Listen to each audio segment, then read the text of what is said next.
Hey, what is up, everyone? Today we got a pretty unique story. It's narrated by Frederick Surrey. Get cozy and watch till the end, guys. In the grim darkness of the far future, legends walk among mortals.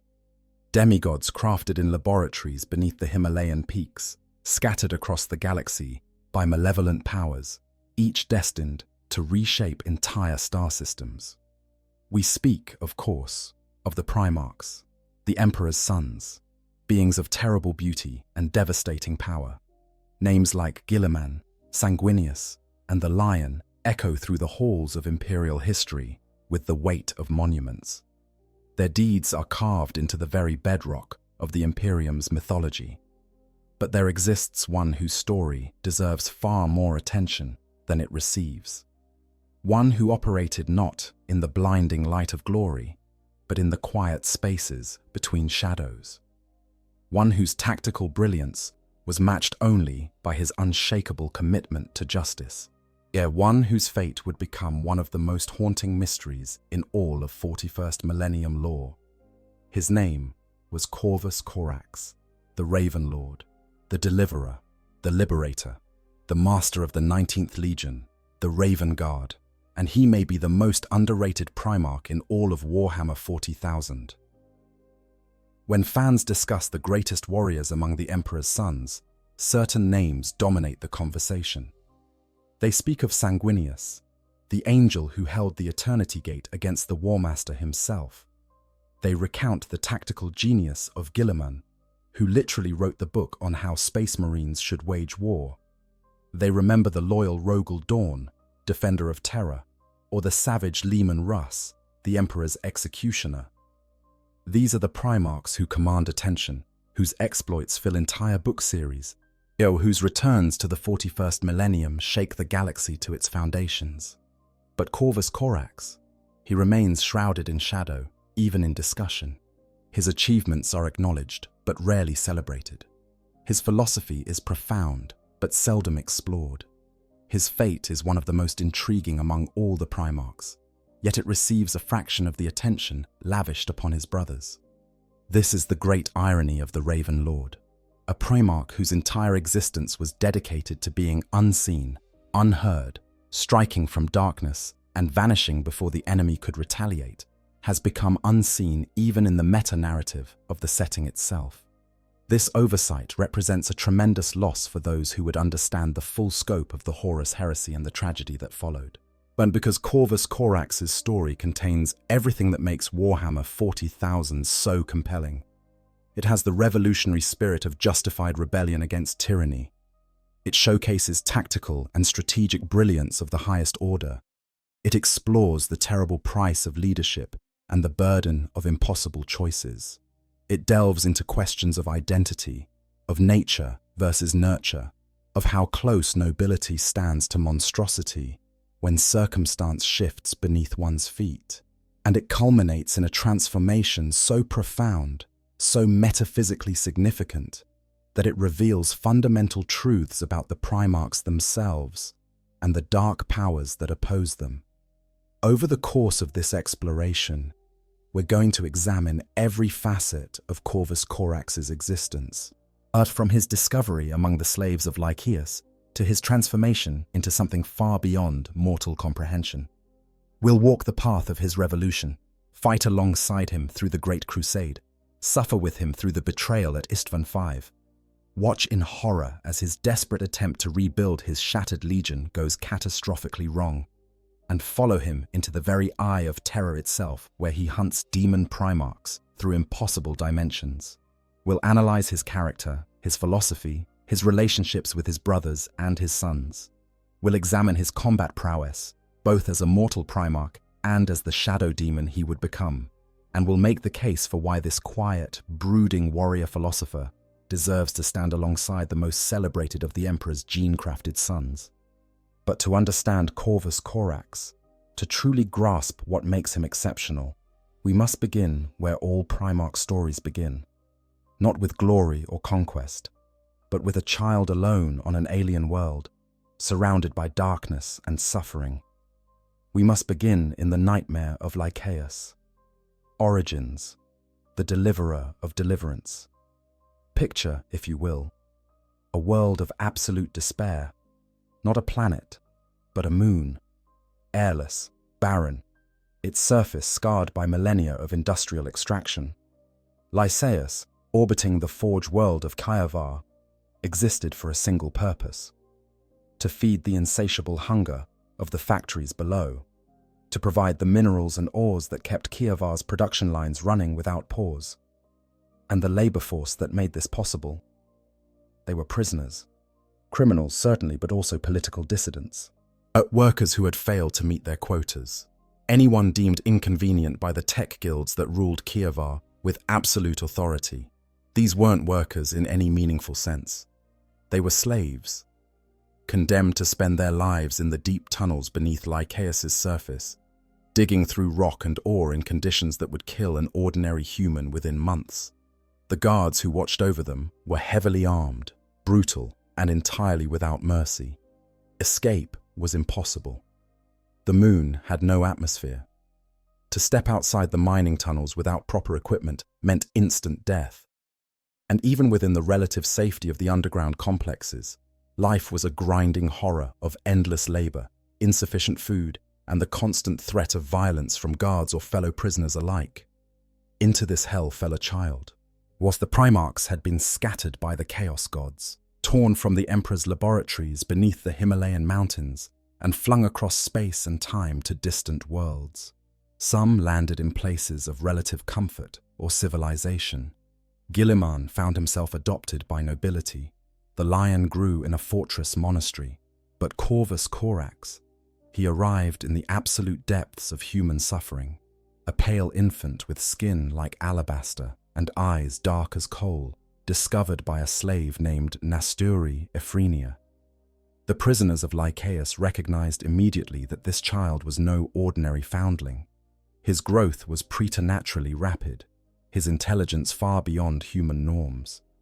They gave him a name in their own dialect: Corax, the Deliverer. They saw in this strange, perfect child the answer to prayers they had whispered in the darkness for generations. He here, at last, was their savior, and they weren't wrong. But the prisoners who raised Corax did more than simply hide him from their masters. They educated him. Among the slaves were not just common criminals, but political prisoners. Radicals who had dared to challenge the tech guild's absolute authority. Philosophers who believed in concepts that had no place in Kievar's brutal regime. Ideas about justice, about human dignity, about freedom. These men and women became Corax's teachers, and they poured everything they knew into this remarkable child who might one day liberate them all. They taught him urban warfare, learned from failed uprisings of the past. They showed him demolitions, using the mining equipment as impromptu weapons. They instructed him in close combat, in tactics and strategy, in guerrilla warfare and psychological operations. But more importantly, they gave him a moral and philosophical foundation that would define his entire existence. They taught him that tyranny was evil, that freedom was the natural right of all human beings, that justice without force was powerless, but force without justice was tyranny.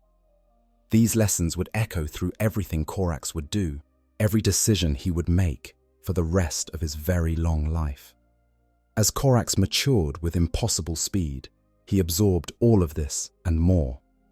His superhuman intellect processed complex tactical scenarios that would take ordinary humans years to master. His enhanced physiology allowed him to practice combat techniques until they became as natural as breathing. But perhaps most importantly, he developed something that many of his brother Primarchs never possessed: a genuine empathy for those who suffered under oppression. He had lived among the lowest, most brutalized members of humanity. He had seen their pain, heard their stories, witnessed firsthand what systems of tyranny did to the human spirit. This wasn't abstract philosophy to him, it was lived experience. By the time he reached adolescence, Corax had already begun to organize. He moved through the mining complexes like a ghost, recruiting the strongest and most capable prisoners into cells of resistance. He identified natural leaders and promoted them to command positions. He began manufacturing weapons in secret, using the very tools and facilities of their oppression to arm themselves for freedom. Stockpiles of equipment were hidden in strategic locations throughout the tunnel networks. Everything was planned with meticulous care, every contingency accounted for, every risk calculated and mitigated. But Corax understood something that many revolutionaries failed to grasp. The uprising had to be more than violent. It had to be coordinated, strategic, and above all, it had to break the will of their oppressors as much as their bodies. So he launched a campaign of psychological warfare. Riots erupted in carefully chosen locations, forcing guards to spread thin to contain them. Strikes shut down crucial mining operations, threatening the production quotas that Kievar depended upon. Acts of sabotage created an atmosphere of chaos and unpredictability. The guards never knew where the next act of resistance would come from, but they couldn't sleep soundly. They couldn't trust their equipment or their intelligence. Slowly, inexorably, Corax stretched their resources to the breaking point.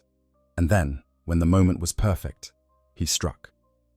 The uprising was brutal. It had to be. This wasn't a political protest or a peaceful demonstration. This was slaves fighting for their very survival against armed guards who would show them no mercy.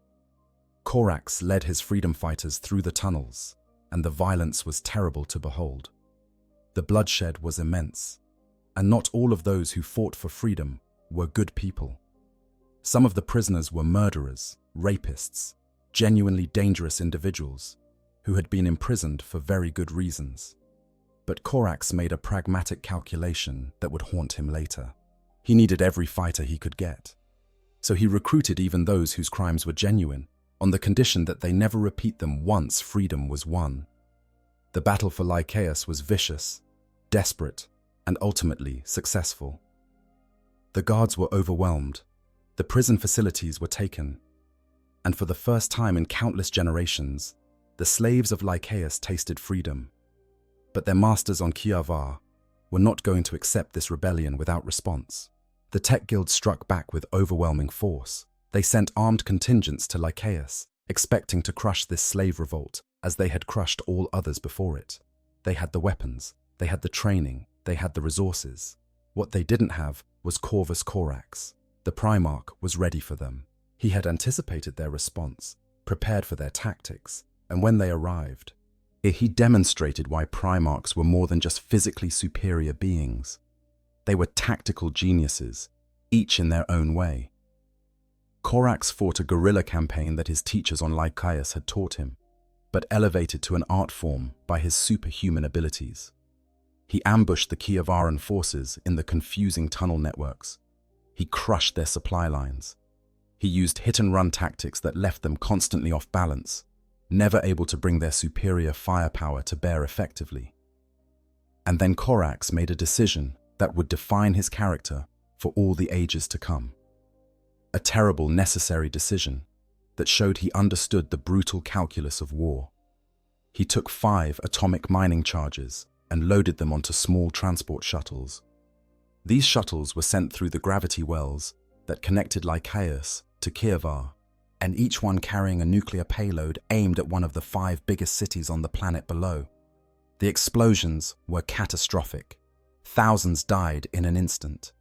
Entire city blocks were reduced to radioactive ash. The factories that had depended on Lycaean minerals could no longer function. Without their production capacity, the Tech Guild's power crumbled. Civil war erupted among the guilds as they turned on each other in desperation. And within days, Kievar's resistance collapsed entirely. Corax had won, but at what cost?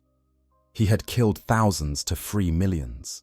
Innocents had died in those nuclear blasts. Children.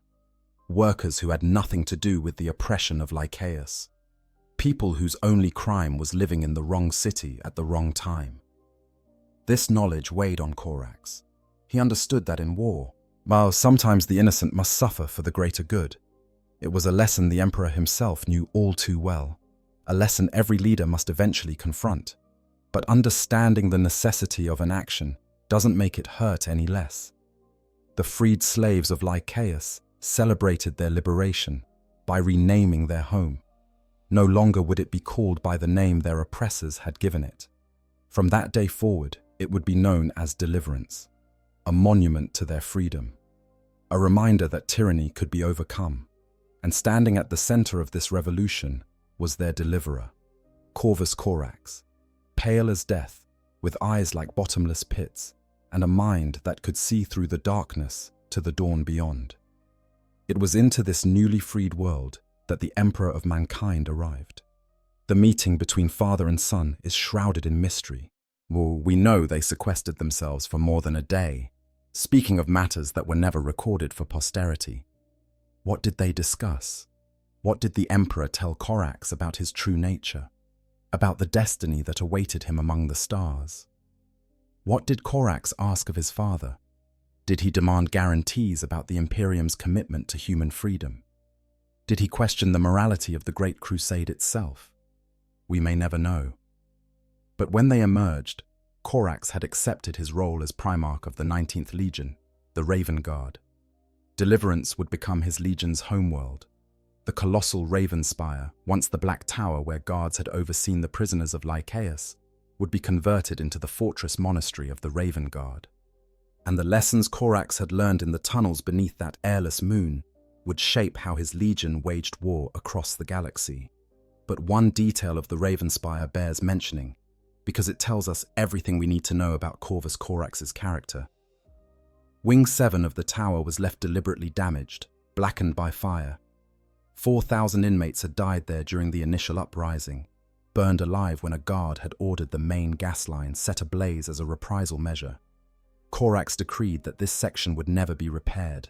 It would stand as it was, a permanent memorial to those who had died.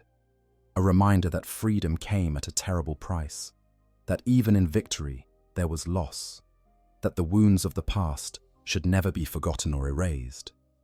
This was the man who would lead the Raven Guard into the Great Crusade. A warrior philosopher who had known slavery and fought for freedom. A tactical genius who understood that wars were won as much by psychological warfare as by firepower. A leader who carried the burden of his choices with grim determination.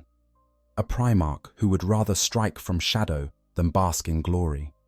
The Emperor had found his 19th son, and the galaxy would learn to fear the coming of the Ravens.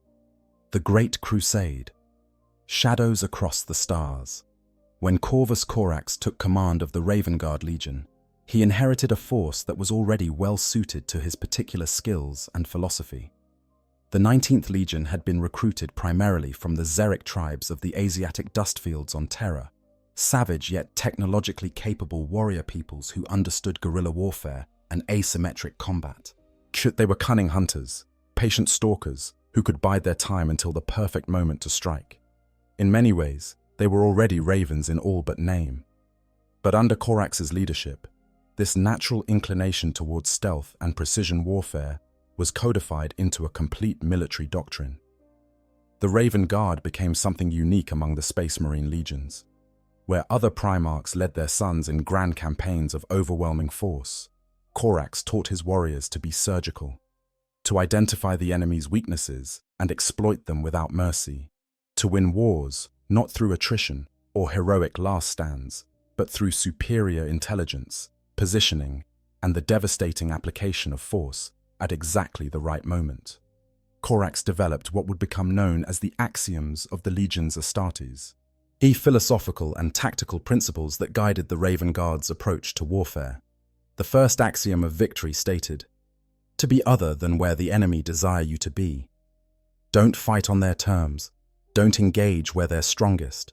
Maneuver, deceive, attack from unexpected angles." The first axiom of stealth built on this foundation, to be other than where the enemy believes you to be. It wasn't enough to avoid their strength. You had to make them waste resources defending against attacks that would never come, while you struck where they were vulnerable and unprepared. But perhaps most revealing was the first axiom of freedom. Justice without force is powerless. Force without justice is tyranny. This wasn't just military philosophy. This was Corax's entire worldview distilled into a single sentence. And he understood that ideals alone changed nothing if you couldn't back them with action. But he also understood that power, wielded without moral foundation, became the very thing he had fought against on Lysaeus. Every campaign the Raven Guard fought would be measured against this standard. They weren't just conquering worlds for the Imperium. They were liberating populations from tyranny. At least, that's what Corax told himself. The reality of the Great Crusade was more complicated. The Raven Guard distinguished themselves in countless campaigns across known space. They specialized in operations that other legions found difficult or impossible. Infiltration missions where a few dozen Raven Guard could accomplish what thousands of other Space Marines might attempt through frontal assault.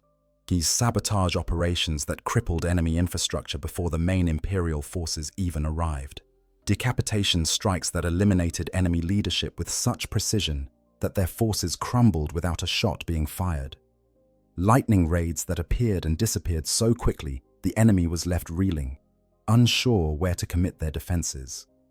Corax himself led many of these operations personally, and in doing so, he revealed abilities that set him apart even among his fellow Primarchs.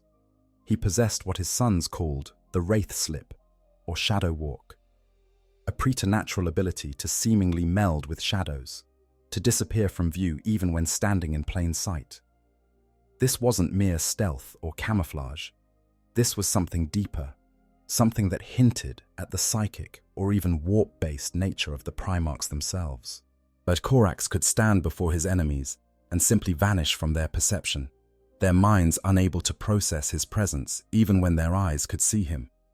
He would materialize from darkness, strike with devastating precision, and fade back into shadow before his victims even understood what had happened. His weapons matched his methods. A pair of meter-long lightning claws that he wielded with impossible grace and deadliness. Archaeotech pistols, named Wraith and Justice, capable of cutting through armor with contemptuous ease. And mounted on his back, a jump pack fashioned into articulated raven wings that he could use not just for flight, but as cutting weapons in their own right. Imagine a Primarch descending from above, those metallic feathers extended like blades, slicing through enemy formations before he even engaged with his claws. It was terror and beauty and death all combined into a single horrifying package. But the Great Crusade wasn't just about tactics and victories. It was also about relationships, both within the legions and between the Primarchs themselves.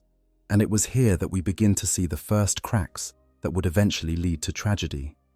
Corax was frequently paired with Horus Lupercal, the War Master, considered by many to be the Emperor's finest son.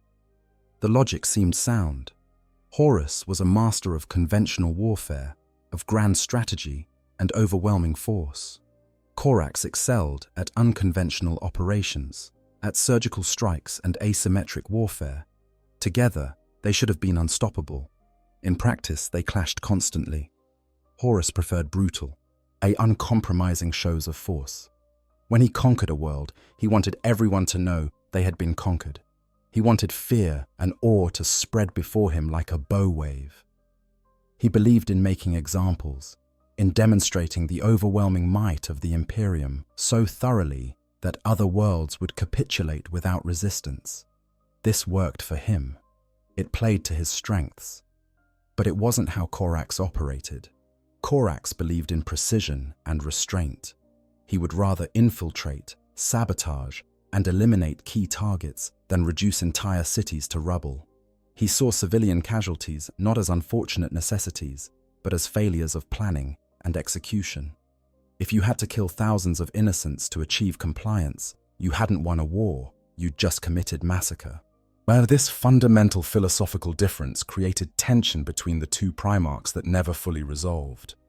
After one particularly heated argument, they nearly came to blows. Shortly afterward, Corax requested and received permission to leave Horus's command and operate more independently. This split would prove prophetic, but at the time, it simply seemed like two very different warriors unable to reconcile their approaches to war. There was another source of tension within the Raven Guard Legion itself. The relationship between the Terran-born Space Marines and those recruited from Deliverance grew increasingly fraught under Corax's leadership. The The Terrans had been part of the Legion before Corax's discovery. They had their own traditions, their own way of waging war. And some of those methods reminded Corax uncomfortably of his brother Conrad Kurz and the Night Lords. The Night Lords were specialists in terror tactics. They would flay enemies alive and leave their bodies displayed as warnings. They would commit atrocities specifically designed to break the enemy's will to resist. They embraced fear as a weapon with such enthusiasm that they became something monstrous. And when Corax looked at some of the Terran-born Raven Guard, he saw echoes of that same dark tendency, a willingness to use methods that he found morally repugnant, regardless of their tactical effectiveness. This created a profound dilemma.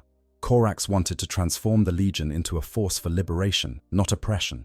He wanted his warriors to be surgical instruments of justice, not butchers who happened to be efficient. But the Terran-born Space Marines were still his sons, still loyal to the Emperor, still capable warriors. How could he reconcile this? His solution was brutal and pragmatic. He began what could only be described as a purge, though it was conducted with typical Raven Guard subtlety. Terran-born Marines found themselves assigned to the most dangerous missions.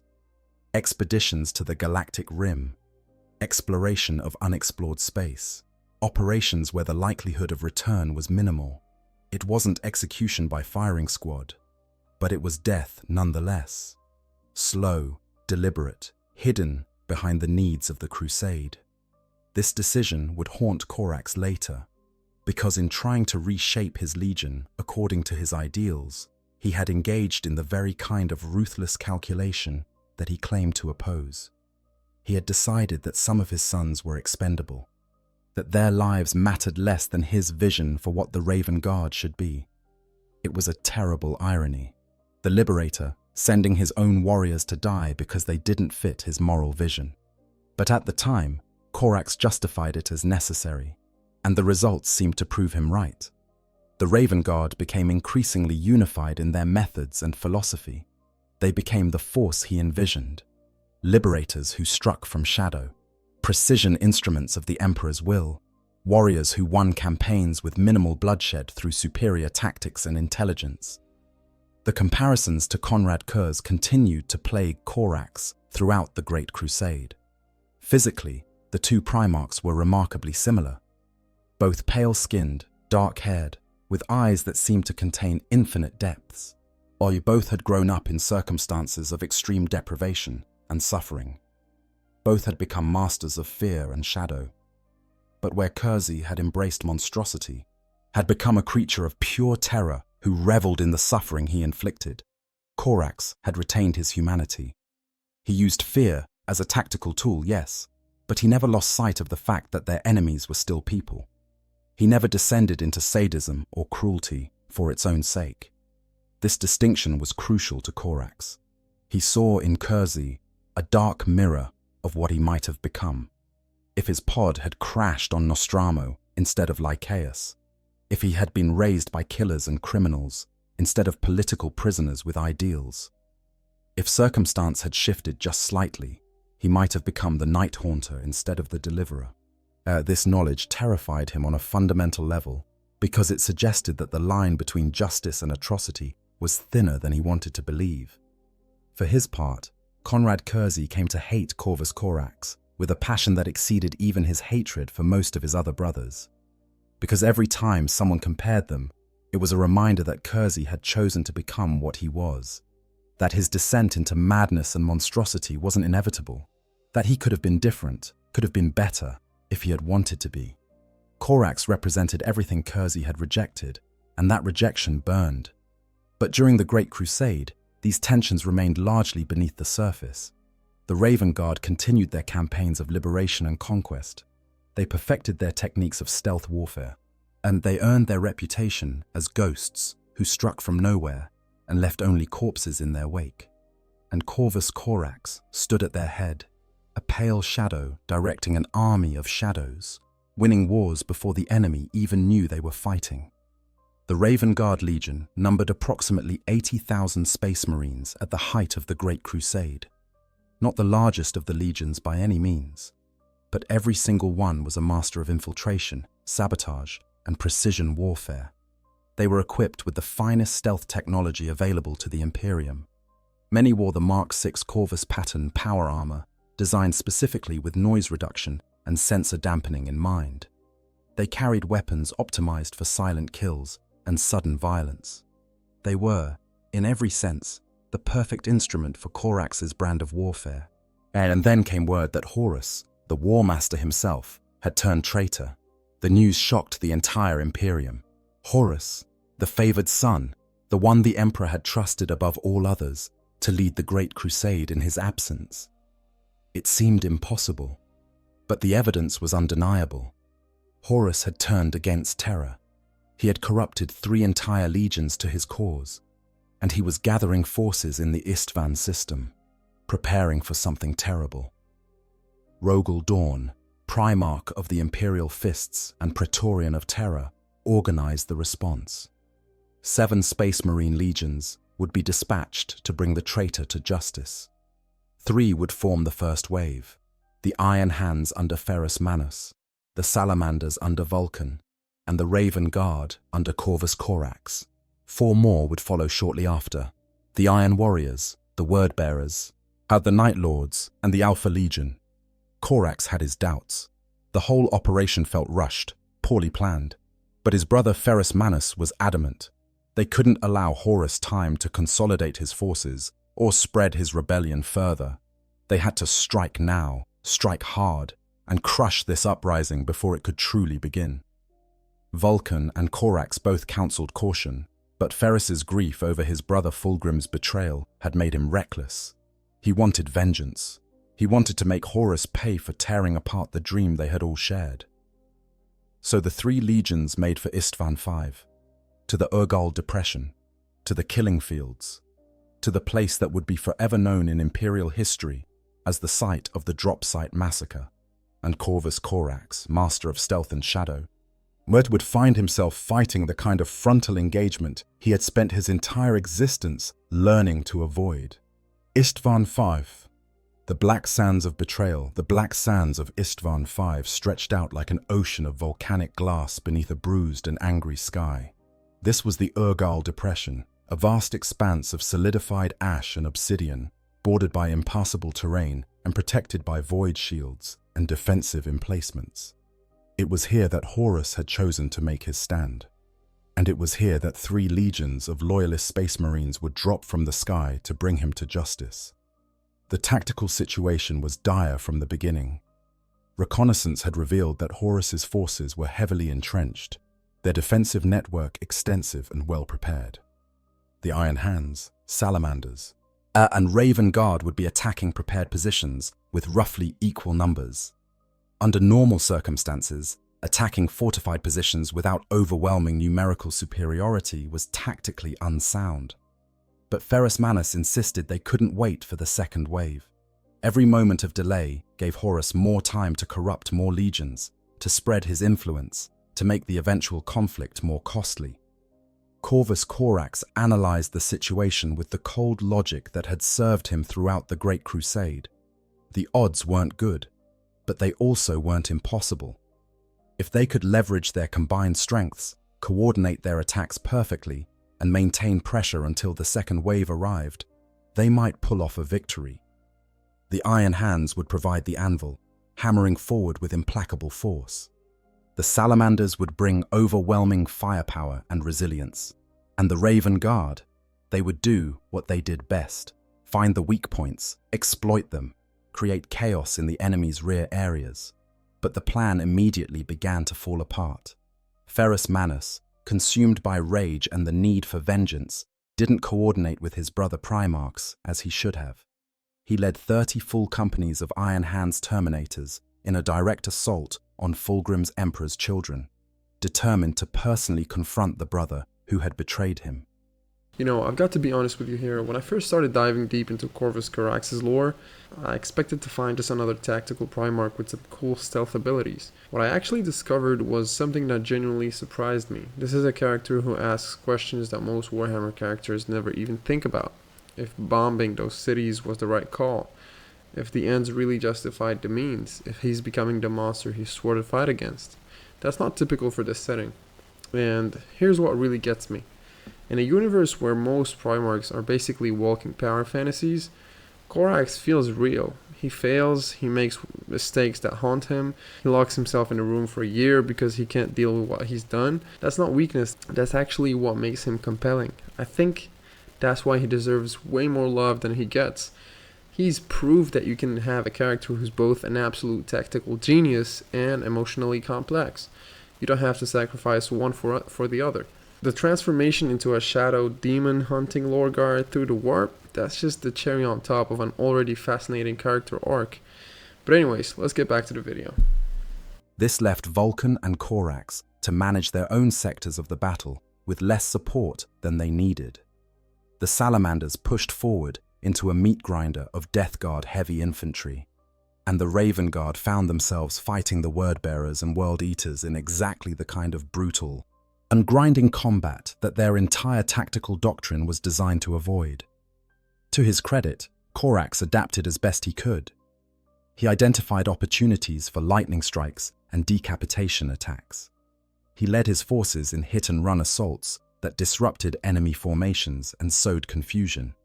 But the sheer scale of the battle worked against the Raven Guard's usual methods. This wasn't a surgical operation. This was a slugging match. And while the Raven Guard were excellent warriors, they hadn't been trained or equipped for sustained frontal engagements against numerically equal forces. Still, they pushed forward. Inch by bloody inch, the Loyalists advanced. The casualties were horrific on both sides. Bolter rounds filled the air like rain. Chainswords screamed through armor and flesh. Iron plasma weapons turned space marines into clouds of superheated vapor. Everywhere, the sons of the Emperor were killing each other with a ferocity that exceeded anything they had shown to Xenos or human enemies. This was fratricidal war at its absolute worst. And then, in the midst of this carnage, Corvus Corax found himself face to face with Lorgar Aurelian, Primarch of the Wordbearers.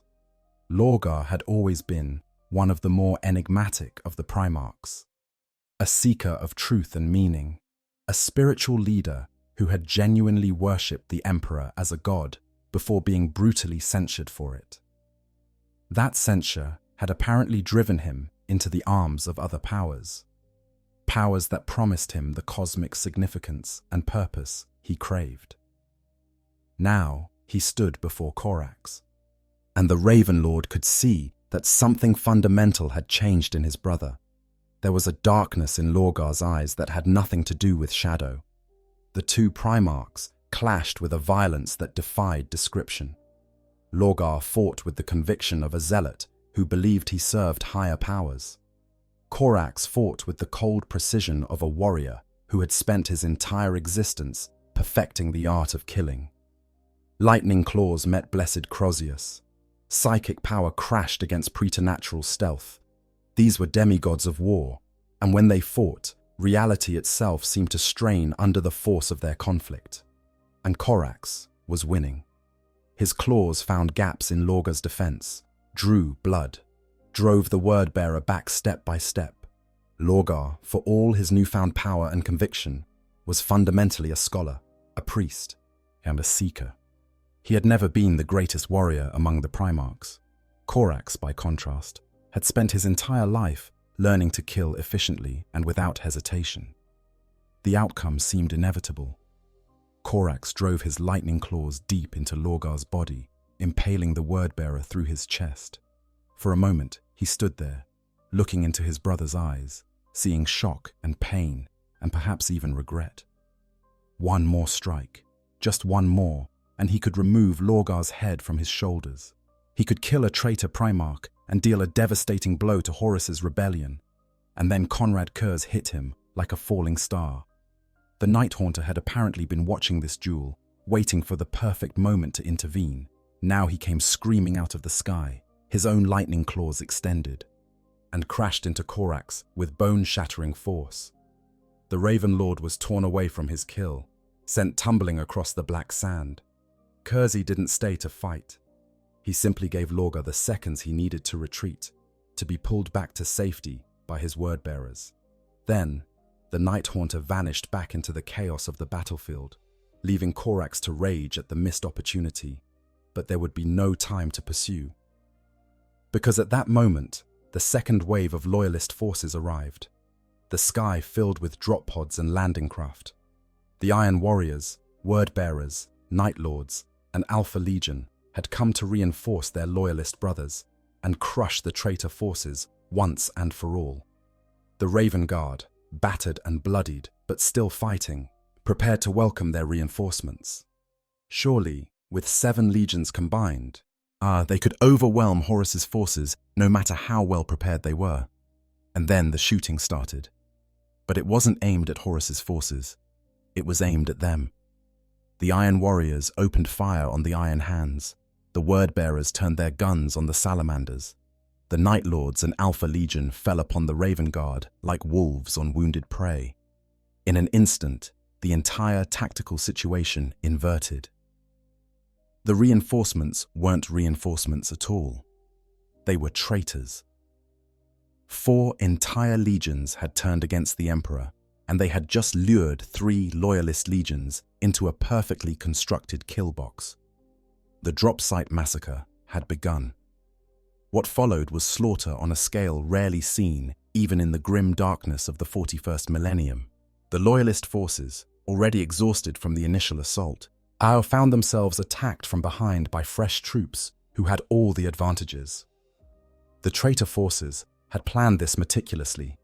They knew exactly where the Loyalists would be, exactly how they would be positioned, exactly when to strike for maximum devastation. This wasn't just a battle. This was an execution. The Iron Hands were all but annihilated. Ferrus Manus himself was killed by Fulgrim in single combat, his head struck from his shoulders by a demon-possessed blade. The Salamanders were scattered, their Primarch Vulcan vanishing in a catastrophic explosion that none were sure he survived. And the Raven Guard. They took the heaviest casualties of any legion in pure numbers. Over 75,000 Space Marines died on the black sands of Istvan V. Here, nearly the entire strength of the legion was wiped out in a matter of hours. Corvus Corax fought like a man possessed. He led his warriors in desperate last stands and daring breakout attempts. His lightning claws dripped with the blood of traitors. His shadow walk ability allowed him to move through enemy formations like a ghost, appearing to kill commanders and disappearing before their guards could react. But even a Primarch couldn't be everywhere at once. Even Corvus Corax, master of stealth and precision warfare, couldn't stem this tide of treachery and violence. His Thunderhawk was shot down as he tried to organize a fighting withdrawal. The gunship crashed into the volcanic glass with devastating force, killing many of those aboard and grievously wounding Corax himself. For a moment, he lay in the wreckage, bleeding, broken, and staring up at a sky filled with traitor dropships and thinking that this was where he would die, that his story would end here, in the greatest betrayal the Imperium had ever known. But Corvus Corax was nothing if not a survivor. He pulled himself from the wreckage, gathered the Raven Guard who were still capable of fighting, and did what he had learned to do on Lycaeus all those years ago. He went to ground. He disappeared into the difficult terrain surrounding the Urgol Depression, and he began to fight a guerrilla war against forces that vastly outnumbered his own. For 98 days, Corvus Corax and roughly 4,000 to 5,000 surviving Raven Guard waged a campaign of harassment and survival against the traitor legions. They scavenged equipment from the fallen, both loyalist and traitor. They moved in small groups, and striking at vulnerable targets and vanishing before the enemy could respond in force. They used every trick Corax had ever learned about guerrilla warfare, every technique the Raven Guard had perfected over decades of the Great Crusade. The traitors tried everything to root them out. Armored columns swept the terrain. Aircraft bombarded suspected hiding spots. Entire companies of Chaos Space Marines hunted through canyons and lava tubes looking for survivors. But Corax was in his element now. This was exactly the kind of asymmetric warfare he excelled at, and he had motivation that went beyond mere survival. Every day he kept his warriors alive was another day the traitors had to waste resources trying to kill him. Another day The Imperium had to learn what had happened here and prepare. But there were moments of terrible darkness during those 98 days. Moments when Corax questioned everything. His philosophy, his choices, his very existence. He had nearly killed Lorgar, might have changed the entire course of the war if Kersey hadn't intervened. And Kurz, his dark mirror, his nightmare reflection of what he might have become. What did it say about Corax that when he faced his own shadow, that shadow was a monster? What did it mean that he had felt fear, genuine existential terror, when confronting the Night Haunter? Not fear of death, but fear of recognition. Fear that he and Kersey were more alike than he wanted to admit. These thoughts haunted him in the brief moments of rest, but he couldn't afford to dwell on them. He had warriors who depended on him, sons who needed him to lead them to survival. And so he pushed the darkness aside and focused on what he did best. Outwit the enemy, strike from shadow, survive another day, and then, on the 98th day, salvation arrived in the form of a single battle barge. The Avenger, commanded by Commander Bran Anev, who had been left behind on Deliverance as garrison commander. Bran had departed from Deliverance against orders, driven by strange prophetic dreams experienced by Praefector Marcus Valerius of the Therian cohort. These dreams had shown him that his Primarch needed rescue, and so he had come. The evacuation was desperate and chaotic. The traitor forces tried to intercept the rescue operation, but the Raven Guard had one last advantage. They were masters of stealth and misdirection. While the majority of their forces created diversions and drew traitor attention, as small groups made their way to the extraction points. It was a calculated risk. Many would die creating those diversions, but some would live. And for Corax, that was enough. Unknown to either side, the Alpha Legion had actually facilitated Corax's escape. Alpharius, the twin Primarch of the 20th Legion, had his own plans for the Raven Guard. Plans that required Corax to survive and return to Deliverance. The layers of deception and manipulation were so deep that even now, millennia later, scholars debate exactly what the Alpha Legion intended and whether they succeeded. Corvus Corax left Istvan V with approximately 5,000 warriors, from a legion of 80,000. The Raven Guard had been broken, their strength shattered, their organization destroyed. The black sands of that cursed world had drunk deep of their blood, and the stain would never wash clean. As the Avenger made for Terra, Corax sat in his chambers and contemplated what he had witnessed. The greatest betrayal in human history. Brothers killing brothers. The dream of unity they had all fought for, torn apart by ambition and dark powers. And his own legion, the instrument he had crafted so carefully over decades, reduced to a fraction of its former strength. The weight of it all threatened to crush him. But Corvus Corax was nothing if not resilient. His legion was broken, yes, but broken things could be rebuilt, and he knew exactly who to ask for help. The one being in the entire galaxy who possessed the knowledge and power to restore what had been lost. He would go to Terra. He would seek audience with the Emperor himself. And he would beg, if necessary, and for the means to rebuild his shattered legion. What he couldn't know, couldn't possibly predict, was that this decision would lead to an even greater tragedy than the one he had just survived. Desperate measures, the Raptor Project. The journey to Terra gave Corvus Corax time to think, and that time brought no comfort. The full magnitude of what had happened at Istvan V became clearer with each passing day. 3 entire legions had been effectively destroyed as fighting forces. Ferrus Manus was dead, his head taken as a trophy by the traitor Fulgrim. Vulcan was missing, his fate unknown. And the Raven Guard? They existed now only as a scattered remnant, barely enough warriors to constitute a single fighting company by the standards of a full-strength legion. And the surviving Raven Guard reorganized themselves aboard the Avenger and the few other ships that had managed to escape the massacre.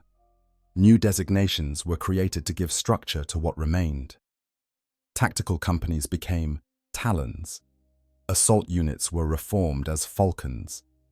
Light vehicle and air support assets were consolidated under the designation Hawks. It was a cosmetic change in many ways, but it served a purpose.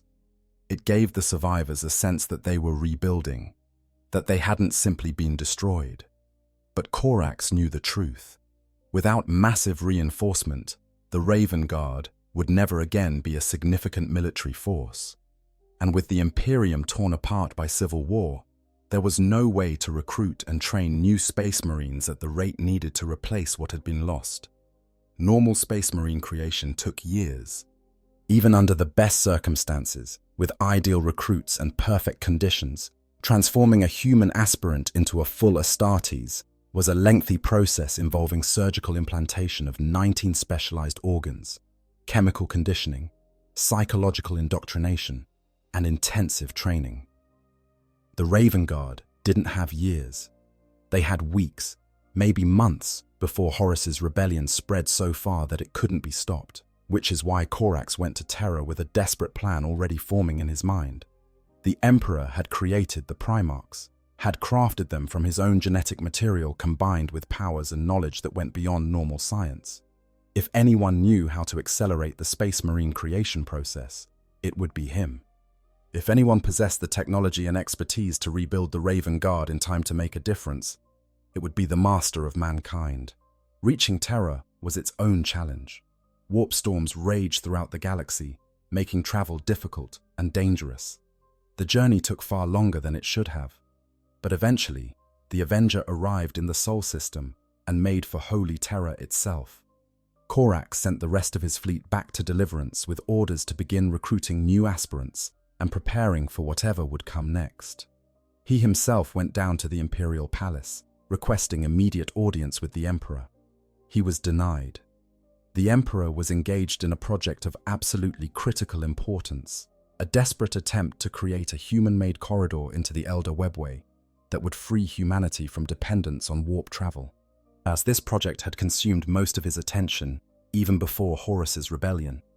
Now, with Magnus the Red, having catastrophically breached the Webway defenses through his own foolish attempt to warn the Emperor about Horus, the master of mankind was locked in a psychic battle of unimaginable scale within the Webway itself, fighting to prevent demon hordes from pouring directly into the heart of the Imperial Palace.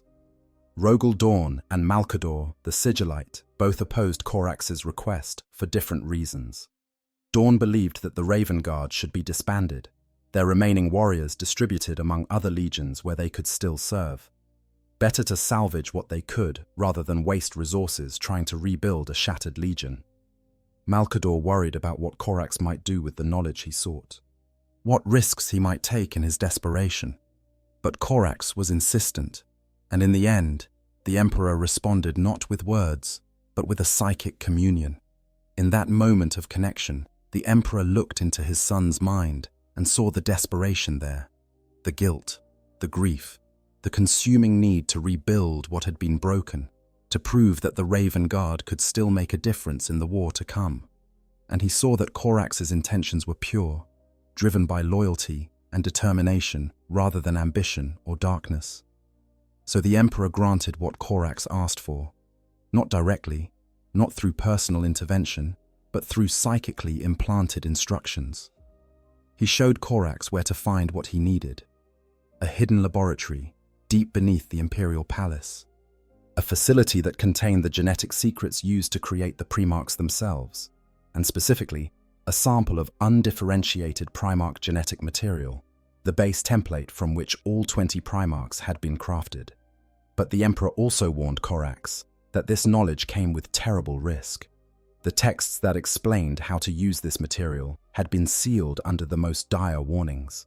They cautioned about the dangers of accelerating the Astartes implantation process, about the consequences of tampering with genetic templates that had been carefully designed and tested. These weren't idle warnings. They represented hard lessons learned during the Unification Wars, when the Emperor had experimented with various methods of creating superhuman warriors. Corax acknowledged the warnings but pressed forward anyway. He had to. His legion needed him. The Imperium needed his legion, and time was running out. The laboratory was protected by a security system called the Labyrinth, a a complex series of tests and challenges designed to prevent unauthorized access. It would take someone of exceptional intelligence and will to navigate this system. Fortunately, Corvus Corax possessed both in abundance. He solved the puzzles, overcame the obstacles, and eventually gained access to the inner sanctum where the genetic secrets of the Primarchs were kept. What he found there would change everything. The undifferentiated Primarch genetic material was more pure than standard Astartes gene seed. It represented the template before it had been broken down into the 20 distinct recombinant strands that created the individual Primarchs. Corax reasoned that if he could combine this material with Ravengard gene seed and carefully calibrate the implantation process, he could create space marines who matured much faster than normal, potentially reducing the creation time from years to mere weeks or even days. He returned to Deliverance with the precious samples secured and his mind already racing with possibilities. He immediately called together his chief apothecary, Vincente VI, and Magos Genitor Nexin Orlandrias, one of the finest genetic scientists in the Mechanicum. Together, these three would attempt what had never been attempted before. They would try to perfect a method of rapid space marine creation that even the Emperor himself had sealed away as too dangerous. The initial experiments were promising. They selected 10 aspirants for the first test batch, all carefully monitoring every stage of the process. The accelerated implantation worked. The aspirants' bodies accepted the modified gene seed and began developing at an exponentially increased rate. Within days instead of years, they were showing the characteristics of full Astartes: enhanced strength and resilience, superhuman reflexes, the beginnings of the psychological conditioning that would make them effective space marines. One of the 10 died from complications related to an undetected heart defect. The rapid cellular growth had exacerbated a condition that might never have caused problems under normal circumstances. But 9 survived, and those 9 were everything Corax had hoped for. They were stronger than standard Ravengard space marines. Faster, tougher. Their cognitive abilities were enhanced, and making them better able to process tactical information and make split-second decisions in combat. These first successes were designated Raptors, a new subdivision within the Ravengard. They were equipped with the finest equipment available, including the new Mark VI Corvus pattern power armor that had been designed specifically for stealth operations.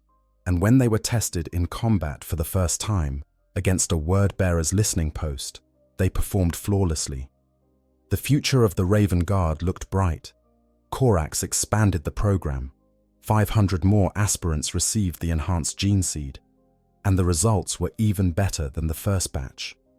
These Raptors matured quickly, showed all the enhanced capabilities of their predecessors, and integrated seamlessly into the Legion's tactical structure. The loss of those 75,000 warriors at Istvan V seemed like it might be reversed within months rather than years or decades. But unknown to Corax, to Six, to Orlandrias, to anyone in the Ravengard's high command, they were not alone on Deliverance.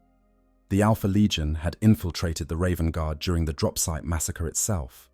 In the chaos and confusion of that terrible day, Alpha Legion operatives had stolen the faces and identities of dead Ravengard space marines. They had escaped Istvan V alongside the legitimate survivors. They had integrated themselves into the Legion so perfectly that no one suspected their presence. And now they waited, watching the Raptor project with intense interest, reporting everything they observed to their true master. That master was Omegon, or one of the twin Primarchs of the Alpha Legion, who operated from the shadows on Kievar itself. He had been manipulating events even before the Raptor project began, fomenting discontent among the old tech guilds who resented Imperial control of their world. He had promised them power and autonomy in exchange for their cooperation, and now he saw an opportunity too perfect to pass up. Through contacts with renegade elements of the Mechanicum who had turned to chaos, Omegon acquired a particular substance, demonic essence, literal demon blood, drawn from the warp itself and stabilized through dark technologies that the Mechanicum would never have openly acknowledged possessing. This material, when introduced into genetic templates, caused horrific mutations.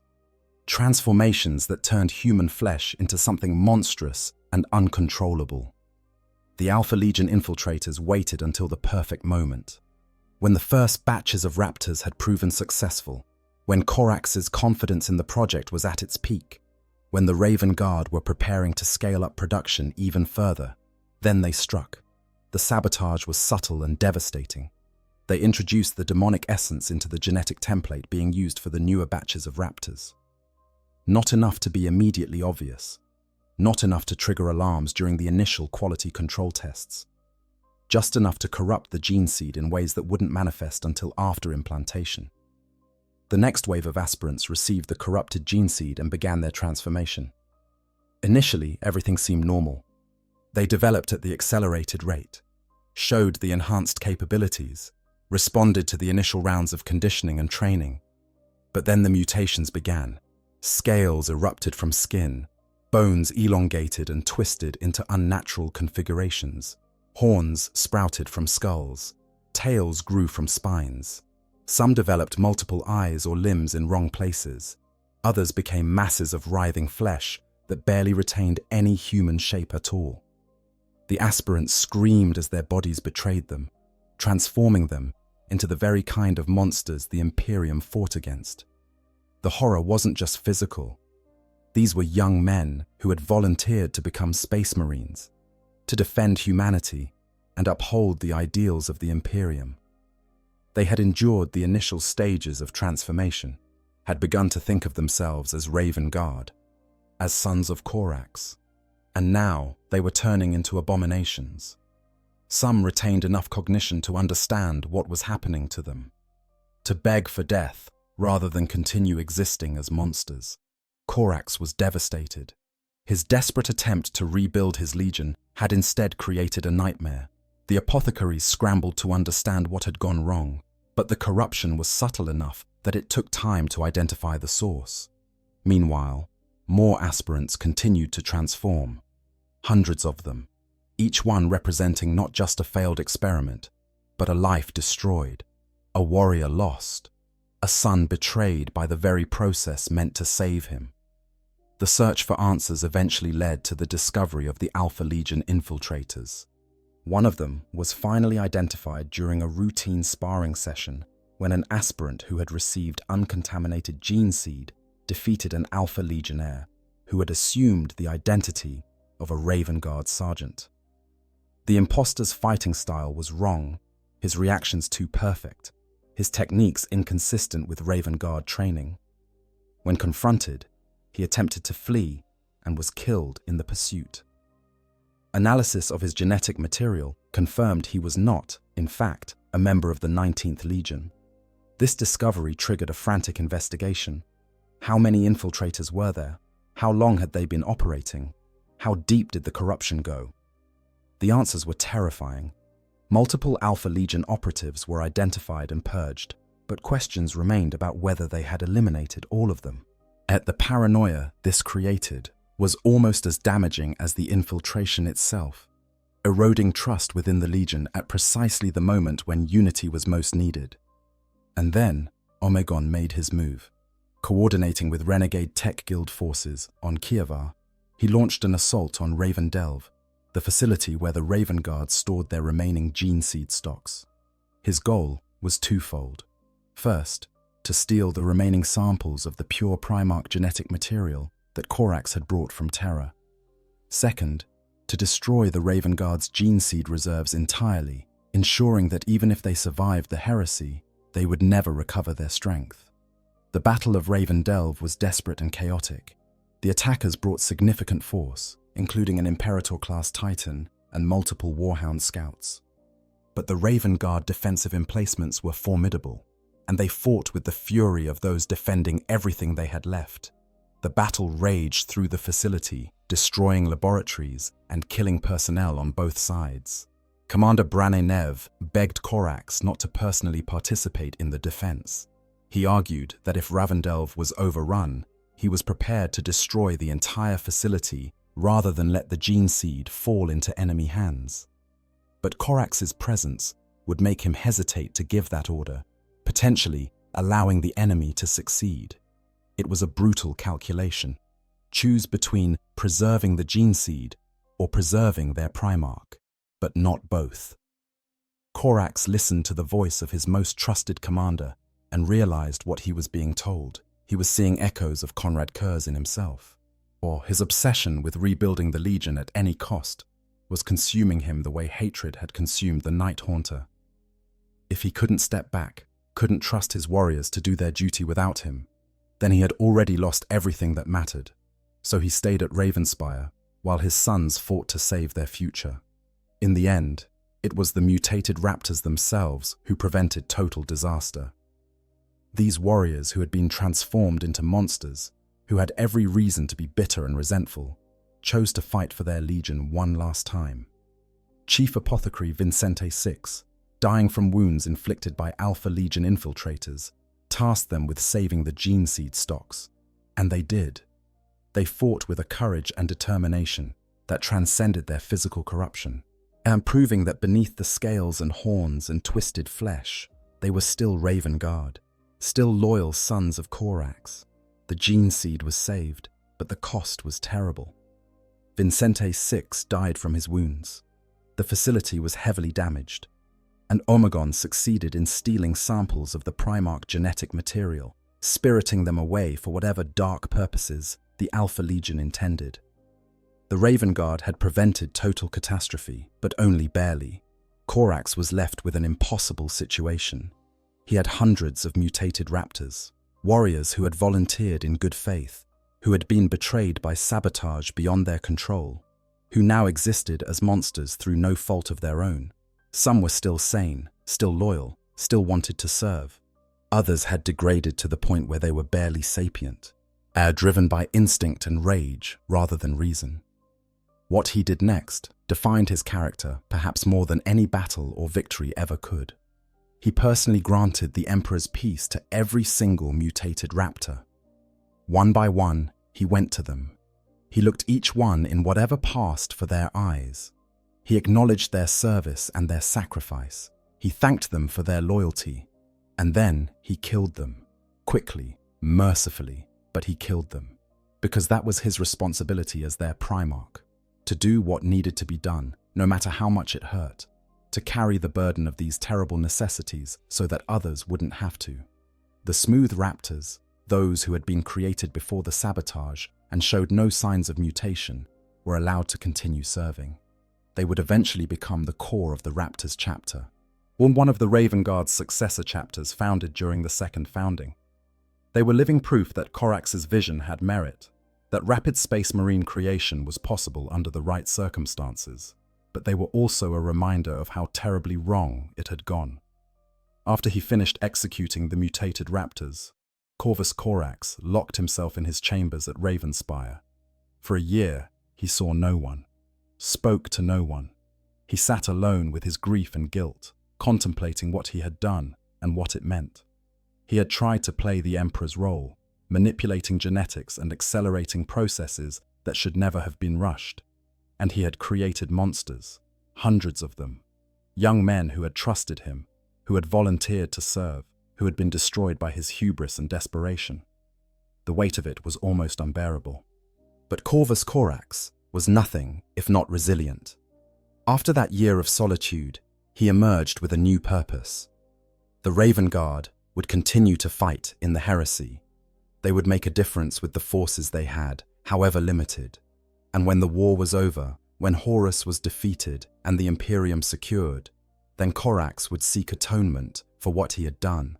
But atonement would take a very specific form. Not service to the Imperium, not building monuments or writing apologies. Corvus Corax would seek atonement through vengeance. He would hunt down those responsible for the betrayals that had shattered his legion, and he would make them pay in blood and suffering beyond imagining. That hunt would eventually take him into places where no mortal Primarch should go, into dimensions where reality bent and sanity frayed, into the very heart of chaos itself. But before that, there was still a heresy to fight. And the Raven Guard, broken but not beaten, would have their part to play. The remainder of the heresy, fighting in the darkness. The Raven Guard never took part in the Siege of Terror. With their numbers so drastically reduced, they simply didn't have the strength to make a meaningful contribution to the defense of the throne world. But that didn't mean they sat idle while the fate of the Imperium hung in the balance. Corvus Corax had learned long ago that wars weren't won just by the armies that fought the big, dramatic battles. They were won by the warriors who operated in the shadows, disrupting enemy supply lines, eliminating key targets, and creating chaos in the enemy's rear areas. This was what the Raven Guard did best. And for the remainder of the Horus Heresy, they would demonstrate that a small force, operating with precision and intelligence, could have an impact far beyond their numbers. One of their most significant operations was the Battle of Yarant, where they came to the aid of the Space Wolves. Leman Russ and his legion had been drawn into a trap by the Alpha Legion, who had manipulated events to ensure that the Space Wolves would be isolated and vulnerable to attack by superior traitor forces. The situation was desperate, with the Wolves surrounded and facing annihilation. Corax had initially intended something darker at Yarant.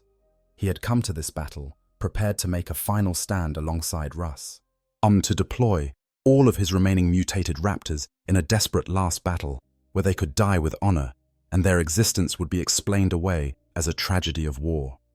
It would solve the problem of what to do with these corrupted warriors, while also allowing them to serve one final time. But when the moment came, Corvus Corax couldn't do it. He looked at these warriors, mutated and suffering, but still loyal, still willing to fight and die for the Imperium, and he couldn't bring himself to waste their lives in a suicidal last stand. Instead, he ordered a tactical withdrawal, extracting both the Raven Guard and the Space Wolves from the trap that had been laid for them. Many of the raptors were heartbroken by this decision. They had wanted to die in battle, to find an end to their suffering while serving their legion one final time. But Corax denied them this. Whether this was mercy or cruelty remained a question he would ponder for the rest of his existence. He had promised them that if they won the heresy, he would ask the Emperor to help reverse their mutations. But even then, he must have known this was a hollow promise. The Emperor was locked in psychic battle within the webway. There would be no miracle cure for what had been done to them. Still, the Battle of Yarant demonstrated that the Raven Guard could still make a difference. The Space Wolves survived because of their intervention.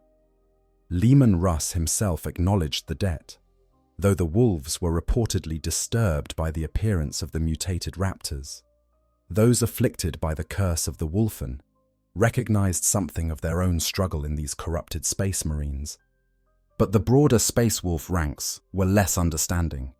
The Raven Guard also participated in Lionel Johnson's Crusade of Vengeance, a series of retaliatory strikes against traitor-held worlds. This campaign saw unlikely allies working together, with the Dark Angels, Space Wolves, and Raven Guard cooperating despite their very different approaches to warfare. The Lion's strategic brilliance combined with Corax's tactical precision and Russ's ferocity created a force that was devastating to traitor forces across multiple sectors. One of the most satisfying moments of this crusade was the assault on Barbarous, the Death Guard's homeworld. Here, the Loyalists struck at the very heart of one of the traitor legions, bringing war to their fortress monastery and destroying infrastructure that the Death Guard had spent decades building.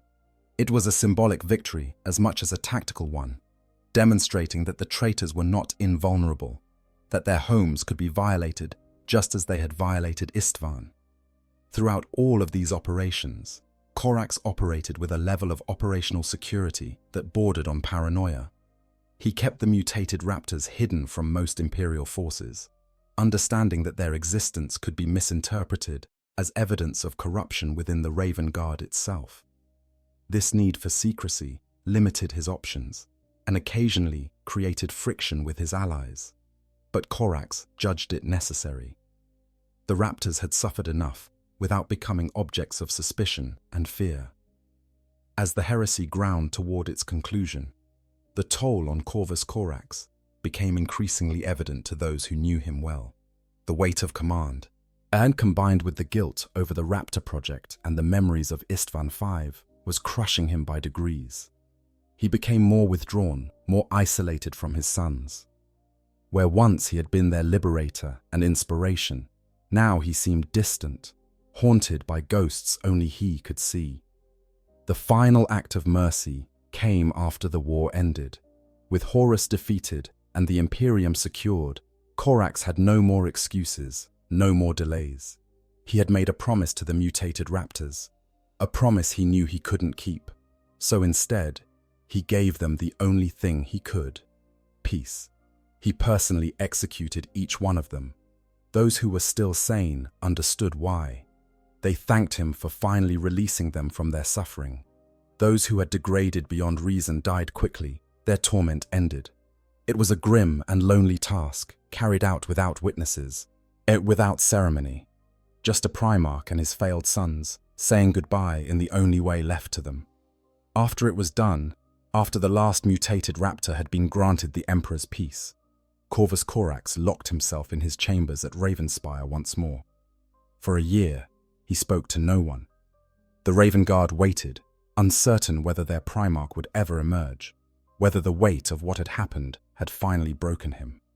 When he finally opened the door and stepped out, he spoke only 3 words to the assembled Raven Guard commanders who had waited for his return. Nevermore. It was a single word, taken from an ancient Terran poem about loss and grief and the impossibility of moving past trauma. It served as both explanation and farewell. Nevermore would he lead the Raven Guard in their wars, and nevermore would he be the liberator they had known. Nevermore would he be the same man who had freed Deliverance all those years ago. He boarded his ship, the Shadow of the Emperor, and set course for the Eye of Terror. He was going hunting, and his prey were the traitor Primarchs who had destroyed his legion, who had betrayed the Imperium, who had killed his sons and broken everything they had built during the Great Crusade. The Raven Guard watched their Primarch leave, disappearing into the darkness just as he had emerged from it. They didn't know if they would ever see him again, and in truth, they wouldn't. Not in any form they would recognize, because Corvus Corax was about to undergo a transformation that would reveal fundamental truths about the nature of Primarchs themselves. A transformation that would turn him into something far more than mortal, far more than a mere enhanced human with noble bearing. He was going to become something closer to what he had always been beneath the facade of flesh. He was going to become Shadow itself. Into the Eye. Transformation and vengeance. The Eye of Terror is not a place meant for mortal beings. It exists in the overlap between reality and the warp, where the laws of physics are more like suggestions than rules. Time flows differently there. Causality bends back on itself. The very substance of reality is malleable, shaped by belief and will, and the whims of the Chaos Gods. To enter the Eye is to expose yourself to forces that can reshape you on a fundamental level, rewriting what you are until nothing of your original self remains. Corvus Corax entered the Eye of Terror fully aware of these risks. He didn't care. His mission consumed him. The traitor Primarchs, particularly those who had participated in the Drop Site massacre, had to pay for what they had done. Lorgar, especially. The Word-Bearer, who Corax had almost killed on Istvan V, who had been saved by Conrad Kurz's intervention. That unfinished business gnawed at the Raven Lord, an itch that could only be scratched with the Word-Bearer's blood. But the Eye changes everyone who spends time within its embrace. And Corvus Corax, for all his strength and determination, was not immune to its influence. The transformation that overtook him was gradual at first, then increasingly rapid. And what it revealed was something that shook the foundations of everything the Imperium believed about the Primarchs. But the Primarchs had always been described as the pinnacle of the Emperor's genetic engineering. Enhanced humans created through a combination of advanced science and psychic manipulation. Demigods shaped from the Emperor's own genetic material, and empowered through methods that blurred the line between science and sorcery. This was the official narrative. The comfortable lie that allowed the Imperium to think of the Primarchs as tools, as commanders, as enhanced humans, who were fundamentally still human. But exposure to the warp revealed the truth. Beneath the flesh that the Emperor had given them, beneath the appearance of humanity, the Primarchs were something else entirely. They were warp entities, beings of psychic energy and impossible power, given physical form through the Emperor's will and genius. The flesh was a shell, as a restriction, a way of binding these immense entities into shapes that could operate in the material universe. As Corvus Corax spent more time in the Eye of Terror, the restrictions began to fail. The flesh that had defined his appearance for his entire existence started to break down, revealing the warp-formed consciousness beneath. And what emerged was something magnificent and terrible. Shadow made manifest, darkness given form and purpose, a being that could shift between states as easily as breathing. Sometimes appearing as a pale Primarch in black armor with raven wings spread wide, sometimes dissolving into living shadow that flowed through physical matter as if it weren't there, sometimes exploding into a massive flock of ravens, each bird a fragment of consciousness, working in perfect coordination toward a single purpose. This transformation gave Corvus Corax powers that exceeded anything he had possessed as a merely physical Primarch. He could move through the warp itself, traveling between demon worlds without need for ships or safe passage. He could become incorporeal, rendering physical attacks meaningless. He could manifest his claws as constructs of pure shadow that cut not just flesh, but souls themselves.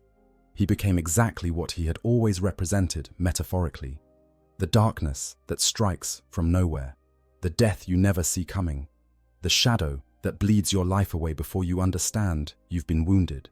And he put these new abilities to immediate use. The Word-Bearers had claimed the demon world of Sycharis as their own in the aftermath of the Horus heresy. It was a monument to their dark faith, covered in temples and shrines dedicated to the ruinous powers. Here, they conducted their profane rituals and plotted the downfall of the Imperium they had once served. And here, Dark Apostle Kelta sought to raise a massive edifice to honor Lorgar and the Dark Gods. But something began killing the Word-Bearers. Not random attacks, not raids by Imperial forces, something that moved like smoke through their fortifications. Something that appeared as darkness, as shadow, as a flock of ravens that descended on patrols and left only shredded remains. The slaves who worked on the temple construction whispered among themselves.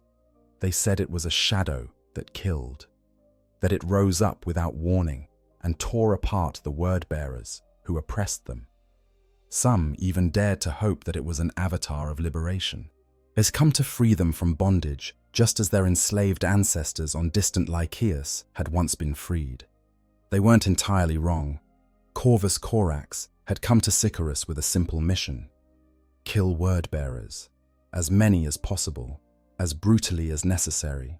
Make them understand what terror felt like, what it meant to be hunted in your own stronghold by something you couldn't fight or flee from. Make them pay for Istvan V. Kelta tried everything. He sent squads of Word-Bearers to hunt this shadow. He performed rituals of binding and banishment. He prayed to the dark gods for intervention. Nothing worked. The shadow kept killing, and eventually it came for him. When Kelta finally saw what had been slaughtering his warriors, he understood the magnitude of his error. This wasn't a demon. This wasn't something that could be banished or bargained with. This was something far worse. And as it materialized before him, shifting from shadow into a recognizable form, he saw with dawning horror exactly what it was: Corvus Corax. Changed beyond recognition, transformed by the warp, but still fundamentally the same Primarch who had nearly killed Lorgar at Istvan V. And he had come to finish what he started. Kelta fled, took his surviving Word-Bearers and ran for the only place that might offer protection: Lorgar's personal sanctum, the temple where the demon Primarch himself sometimes manifested. If anything could stand against this nightmare predator, it would be their gene father, elevated to Daemon Prince and empowered by all 4 Chaos Gods. Lorgar responded to the summons. But the being that emerged was vastly different from the Primarch Corax remembered from Istvan V. This was Lorgar Aurelian Ascended, a golden-skinned giant 3 times the height of a space marine, wrapped in robes of burning religious text, wielding a vicious spiked mace that radiated malevolent power. This was a demon Primarch, a being of the warp empowered by the same dark forces that had corrupted him. And still, Corvus Corax attacked. The battle that followed defied mortal comprehension. 2 beings who existed partially in reality and partially in the warp, trading blows that shattered the temple around them. Lorgar wielded the power of all 4 Chaos Gods, channeling their energies into attacks that should have annihilated any opponent. Corax responded with shadow and darkness, becoming incorporeal to avoid strikes, re-solidifying to deliver his own attacks with claws that cut deeper than flesh, that wounded Lorgar's very essence. The demon Primarch bled script. Religious text in languages both known and unknown poured from his wounds as Corax's claws found their marks again and again. These weren't normal injuries. These were soul-deep wounds that even Lorgar's demonic regeneration struggled to heal. Corax had somehow gained the ability to damage not just bodies, but the fundamental spiritual essence of his opponents. Lorgar fought with desperate fury. He knew what would happen if Corax finished what he had started at Istvan V. Demon Primarchs could be killed, their essence dispersed back into the warp, where they would have to slowly reconstitute over centuries or millennia. But more than the fear of temporary death, Lorgar felt something he hadn't experienced since his mortal days. He felt genuinely afraid of his brother, because Corvus Corax was dominating the fight, just as he had at Istvan V, just as he would have finished then if Conrad Curzy hadn't intervened, and there was no Curzy to save him now. No convenient interruption, just 2 Primarchs, and the question of which would be left standing when the battle ended. Lorgar made the only choice available to him. He retreated.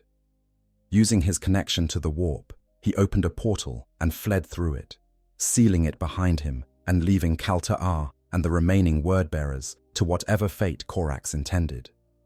The demon Primarch escaped to another part of his realm, to fortifications where he could recover and prepare better defenses. Corax could have pursued immediately, or could have tried to force his way through the closing portal, but instead he took a moment to lean close to the barrier and deliver a message that Lorgar would hear clearly. "I have your scent now, Lorgar," the Raven Lord growled, his face damaged from the battle, one eye nearly closed, but his voice carrying absolute conviction. "I will find you, Lorgar. I will destroy you and every vessel you pour yourself into. I will hunt you through every dimension, every hiding place, every fortress. You will never be safe. You will never know peace. And eventually, I will finish what I started on Istvan V." Then the portal sealed completely, and Lorgar was gone. But the promise remained, and in the millennia since that confrontation, Corvus Corax has made good on it. And reports filter back through the warp of word-bearer demon worlds under siege from something that cannot be fought or stopped. Of word-bearer forces disappearing in the depths of the eye, their last communications describing shadow and ravens, and death from nowhere. Of Lorgar himself fleeing from engagement to engagement, always moving, never staying in one place long enough for his brother to find him again. The hunt continues to this day, as far as anyone knows. Corvus Corax, transformed into something that straddles the line between Primarch and demon, between physical being and warp entity, endlessly pursuing the word-bearers and their demon Primarch father, extracting vengeance, one death at a time for what happened at Istvan V. And the terrifying thing? He might actually succeed. Because unlike the demon Primarchs who serve the Chaos Gods and are bound by their whims, Corvus Corax serves no master but his own will. He has not fallen to chaos. He has become something else, something that uses the warp without being corrupted by it. A shadow that hunts shadows. A nightmare that preys on those who thought themselves the greatest nightmares in existence. The Raven Guard, do not know the full truth of their Primarch's transformation. They know only that he vanished into the eye of terror and has not returned. They wait for him still, maintaining their traditions and their techniques, hoping that one day the Raven Lord will emerge from the shadows to lead them again. But the Corvus Corax who might return will not be the same man who left them. He has seen truths about himself, about all Primarchs, and that change everything. He has become a being of shadow and vengeance, driven by a purpose that transcends simple loyalty to the Imperium. He has become the monster he once feared becoming, but channeled that monstrosity toward a target that perhaps deserves it. Whether this transformation represents a victory or a tragedy remains an open question. But one thing is certain: Corvus Corax has become exactly what the traitors should fear most: retribution that never stops, justice that cannot be escaped, and a reminder that some debts can never be paid, only suffered through for eternity. Character analysis, the liberator's burden. To truly understand Corvus Corax requires examining not just what he did, but who he was. Not the legend, not the myth that grew up around the Raven Lord and his legion, but the actual character. Guess with all his complexities, contradictions, and conflicts. Because Corax was perhaps the most morally complex of all the Primarchs, a being who genuinely struggled with questions of right and wrong in ways that many of his brothers never bothered to consider. At the core of Corvus Corax's character was a fundamental belief in human dignity and freedom. This wasn't abstract philosophy. This was the bedrock upon which his entire worldview was built. He had grown up among slaves, seen firsthand what systems of oppression did to the human spirit, and resolved that tyranny in all its forms was evil that must be opposed. This set him apart from most of his brothers, who saw humans primarily as resources to be managed or soldiers to be commanded. Corax's first axiom of freedom stated it explicitly: justice without force is powerless. If force without justice is tyranny. He understood that ideals alone changed nothing, that you needed the capability to enforce your vision of justice, or it remained nothing but wishful thinking. But he also understood that power wielded without moral foundation became the very thing he had fought against on Lycaeus. This balance was the central tension of his entire existence. The comparison to Conrad Curzay haunted Corax throughout his life, and for good reason. The two Primarchs were remarkably similar in many ways, both pale-skinned and dark-haired, both masters of stealth and fear. Both had grown up in circumstances of extreme deprivation. Both had become revolutionaries who overthrew existing power structures on their worlds. The parallels were striking, but the differences were even more important. Where Curzay had embraced terror as an end in itself, Corax used fear as a tactical tool. Where Curzay had descended into sadism and cruelty, Corax retained empathy for those who suffered. Where Curzay killed because he enjoyed it, because it fed something dark and broken inside him, Corax killed because it was necessary to achieve objectives. The Night Haunter was a monster who happened to be effective. The Raven Lord was an effective warrior who refused to become a monster. This distinction was crucial to Corax's self-conception. He saw in Curzay a dark mirror of what he might have become if circumstances had been slightly different. If his pod had crashed on Nostramo, if he had been raised by criminals instead of political prisoners, if he had lacked the moral education that the slaves of Lycaeus had given him. The idea that he was one twist of fate away from becoming the Night Haunter terrified him on an existential level. And yet, there were moments when Corax himself engaged in actions that uncomfortably resembled those he condemned in Curzay. The purge of Terran-born space marines, for instance. Sending his own sons to die on missions they weren't expected to survive because they didn't fit his vision for the Legion. Was this justice? Or was this simply tyranny exercised with better justification? Corax wrestled with these questions but ultimately decided that the end justified the means. The Legion had to be unified in purpose and philosophy. The Terrans who embraced terror tactics had to be removed. This kind of moral calculation defined much of Corax's leadership. He made hard choices, terrible choices. He bombed Kieva's cities with atomic weapons, killing thousands to free millions. He used criminals and murderers in his revolution on Lycaeus because he needed every fighter available. He executed his own mutated raptors because there was no other option. Each decision weighed on him. Each represented a compromise between his ideals and the brutal necessities of reality. But unlike many of his brothers, Corax never tried to escape responsibility for these choices. He never blamed circumstance or necessity. He owned them, carried them, let them shape him into someone increasingly isolated and haunted. The Liberator bore the burden of liberation, and that burden was crushing. His relationship with his sons reflected this complex character. Moshe Corax genuinely cared about the Raven Guard in ways that many Primarchs didn't care about their legions. He saw them not as tools or weapons, but as people who had chosen to serve something greater than themselves.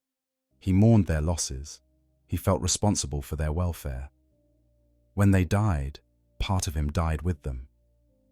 This made the Raptor Project's failure all the more devastating. Those aspirants had trusted him, had believed his promises, had volunteered to undergo accelerated transformation because their Primarch asked it of them. And he had inadvertently turned them into monsters. The guilt of this ate at Corax in ways that few external enemies ever could. He had betrayed that trust through his desperation, his hubris, his belief that he could succeed where even the Emperor had warned against trying. The year he spent locked in his chambers after executing the mutated raptors tells us everything we need to know about Corax's character. Another Primarch might have rationalized, might have blamed the Alpha Legion, might have moved on and focused on the practical considerations of the war, but Corax couldn't. He had to sit with what he had done, had to process the magnitude of his failure, had to genuinely grieve for every single one of those warriors whose lives he had destroyed. When he finally emerged and spoke that single word, nevermore, he was acknowledging that he could never be the same person again, that what had happened had fundamentally changed him, that the Liberator had become the Destroyer, at least in part, and there was no going back from that knowledge. His decision to enter the Eye of Terror seeking vengeance, rather than continuing to serve the Imperium, is revealing in multiple ways.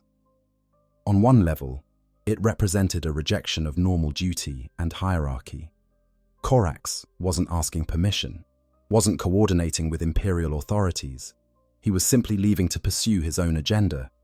This was profoundly un-Primarch-like behavior. Most of his brothers, even the Loyalists, conceived of themselves as servants of the Emperor's will. Corax was making a choice based on his own sense of justice and necessity. But on another level, it represented an acknowledgement that he no longer fit in the Imperium he had helped build. The Raptor Project had shown him that he could become the very thing he hated when pushed to extremes, that his ideals, his principles, or all the philosophy he had built his life around could crumble under pressure. He couldn't trust himself to lead the Raven Guard anymore, couldn't risk making more terrible decisions that would destroy more of his sons. So he removed himself, exiled himself, turned his destructive potential against those who, in his judgment, deserved it most. The traitor Primarchs, who had started this whole catastrophe. Lorgar especially, who embodied everything Corax despised. Zealotry, willingness to sacrifice anyone for abstract ideals. Corruption masquerading as enlightenment. If Corax was going to destroy something, let it be that. The transformation he underwent in the Eye of Terror was fitting in ways that are almost poetic. Corvus Corax had always been associated with shadows, had possessed the Shadow Walk ability that let him meld with darkness, had led a legion that struck from concealment and vanished into black. Now he became shadow itself. Not metaphorically, literally, a being made of darkness and stealth and death from nowhere. This transformation revealed fundamental truths about the Primarchs. They weren't just enhanced humans. They were warp entities bound into human form by the Emperor's will and power. The flesh was restriction. The humanity was limitation. And when those limitations were stripped away, what remained was something far more powerful and far less human. Does this make Corvus Corax a demon? The question is complicated. He possesses demon-like abilities, exists partially in the warp, can manifest in multiple forms, but he doesn't serve the Chaos Gods. He hasn't been corrupted by their influence. He uses warp power without being consumed by it, which should theoretically be impossible. Yet he manages it somehow, either through sheer force of will or because his fundamental nature is different from both demons and humans. Perhaps the best way to understand transformed Corax is as the Primarch equivalent of a living saint. Saints are beings empowered by faith in the Emperor, able to channel warp energy for righteous purposes without falling to chaos. Corax channels his own will, his own purpose, his own unshakable conviction that the traitors must pay. And that conviction, that singular focus, protects him from corruption, even in the depths of the Eye of Terror. Whether he still possesses his humanity is an open question. The accounts of his appearance suggest he can still take human form when he chooses, that he remembers who he was and what drove him. But how much of the original Corvus Corax remains beneath the shadow? How much has been lost to millennia of hunting through warp-tainted dimensions? These are questions without answers, at least for now. What we can say is that Corvus Corax represents something unique among the Primarchs. He was never the strongest fighter, though he was formidable. He wasn't the greatest strategist, though his tactical brilliance was undeniable. He wasn't the most charismatic leader, though his sons followed him with absolute loyalty. What he had was something rarer, a genuine moral compass, a willingness to question authority and tradition, an understanding that might without right was just tyranny with better weapons. He was, in short, the conscience the Imperium needed, but didn't deserve. The voice asking whether they were still the good guys, whether the Great Crusade's promises of liberation were real or just prettier words for conquest, whether the methods they used to achieve compliance could be justified by the ends they served. These were uncomfortable questions, questions that many in the Imperium would rather not consider. And when Corax found that he himself couldn't live up to the standards he advocated, when his own actions betrayed his ideals, he didn't make excuses. He took responsibility. He removed himself from positions where he might cause more harm. He redirected his destructive capacity toward targets he believed deserved destruction. This is what makes Corvus Corax such a compelling character, not his victories, not his tactics, not even his transformation into a warp entity of shadow and vengeance. It's his consistent struggle to be better than circumstance demanded. His refusal to simply accept that terrible choices were inevitable. His willingness to carry the weight of his failures rather than denying them or passing blame to others. He was the Primarch who asked why when others simply obeyed, who questioned, "Is this right?" when others focused only on efficiency, who understood that how you achieve victory matters as much as whether you win. These qualities don't make for the kind of flashy heroism that fills propaganda reels, but they make for genuine heroism, the kind that costs something, the kind that leaves scars. Corvus Corax was a hero who paid the price of heroism, and in the end, it transformed him into something that could no longer be called heroic in any conventional sense. Just relentless, just unstoppable, just the shadow that hunts shadows, forever seeking the justice that was denied at Istvan V. Combat prowess and abilities.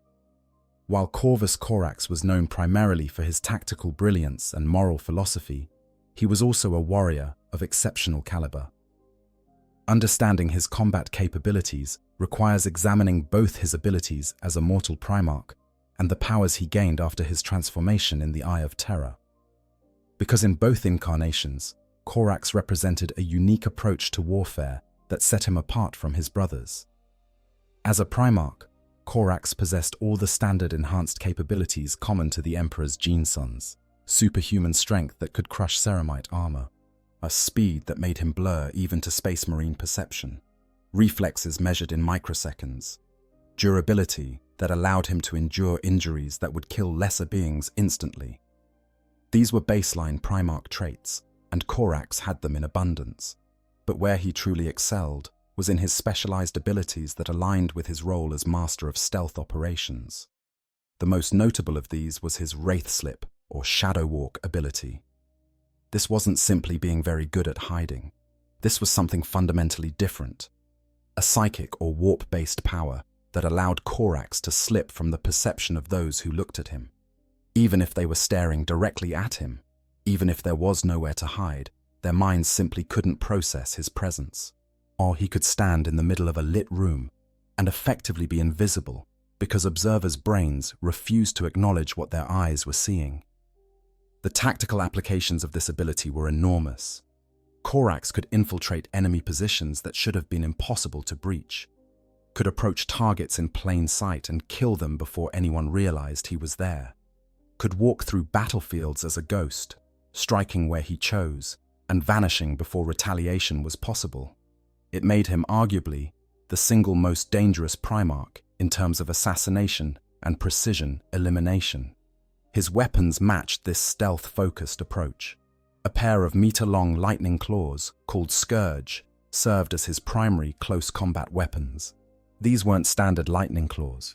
They were archaeotech masterpieces recovered from Xenos ruins, possibly of Elder origin, adapted to Primarch scale, and enhanced with technologies that the Mechanicum could barely understand, let alone replicate. When activated, they could cut through almost anything. Ceramite power armor, tactical dreadnought plate, even the enhanced flesh of other Primarchs, as Lorgar discovered to his pain at Istvan V. At range, Corax wielded two archaeotech pistols, named Wraith and Justice.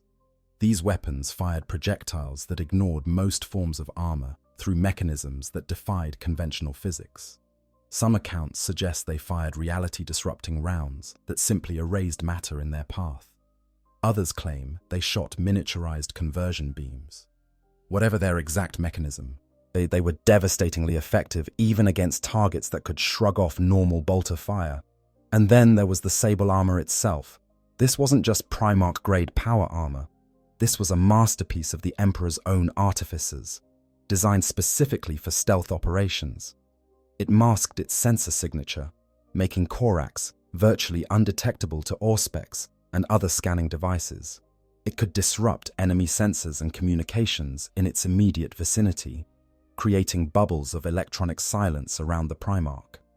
And it was lighter and more flexible than most Primarch armor, sacrificing nothing in protection while allowing the kind of acrobatic movement that Corax's fighting style demanded.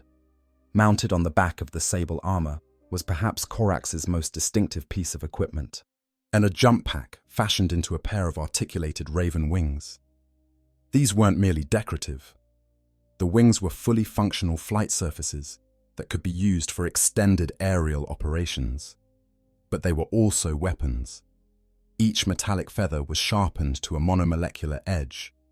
When Corax descended from above, he could extend these wings and use them as cutting weapons, slicing through enemies before he even engaged with his claws.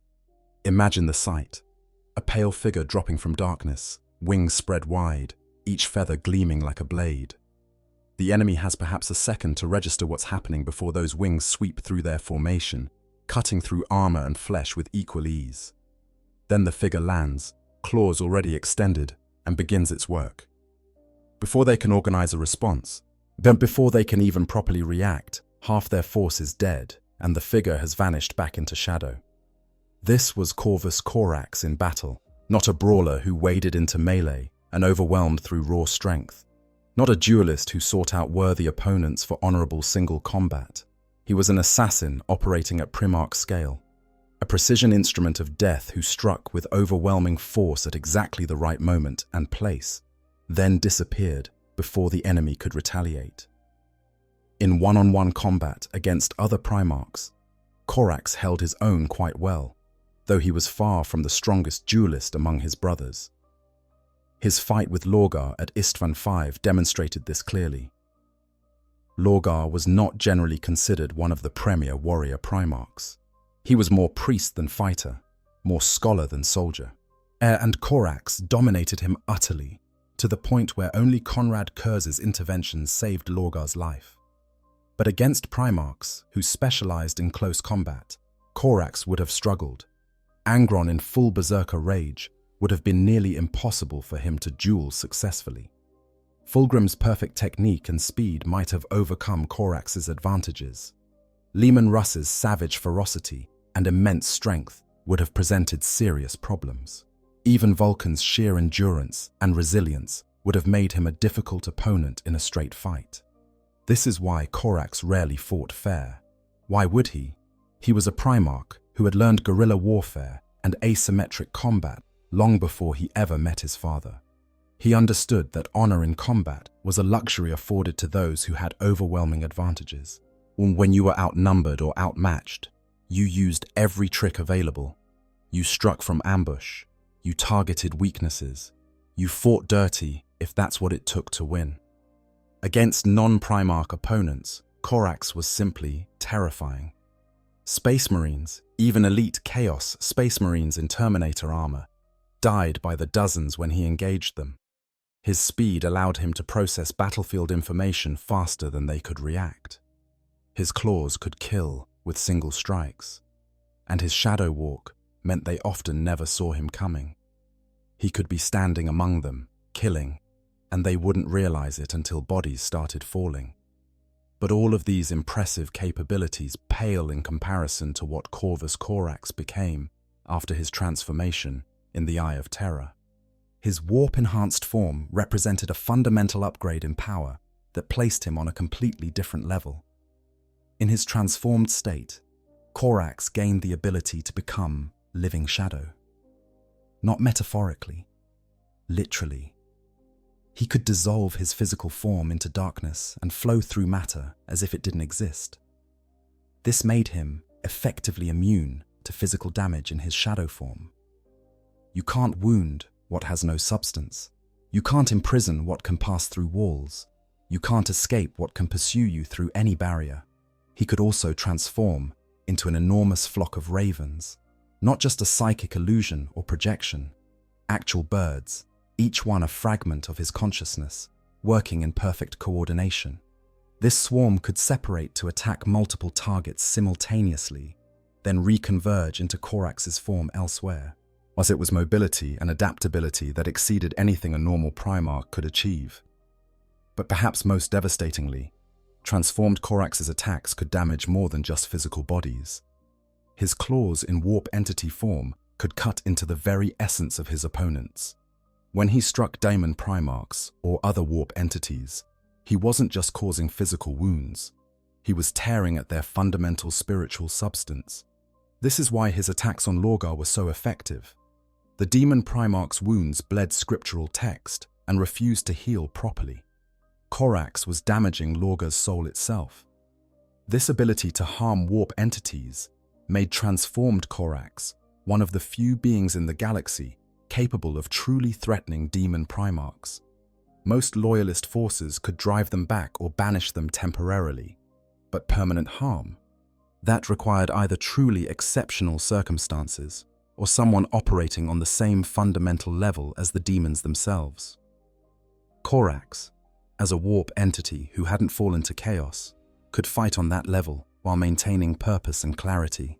His combat style in transformed form combined all the stealth and precision of his mortal incarnation with the reality-defying powers of a warp being.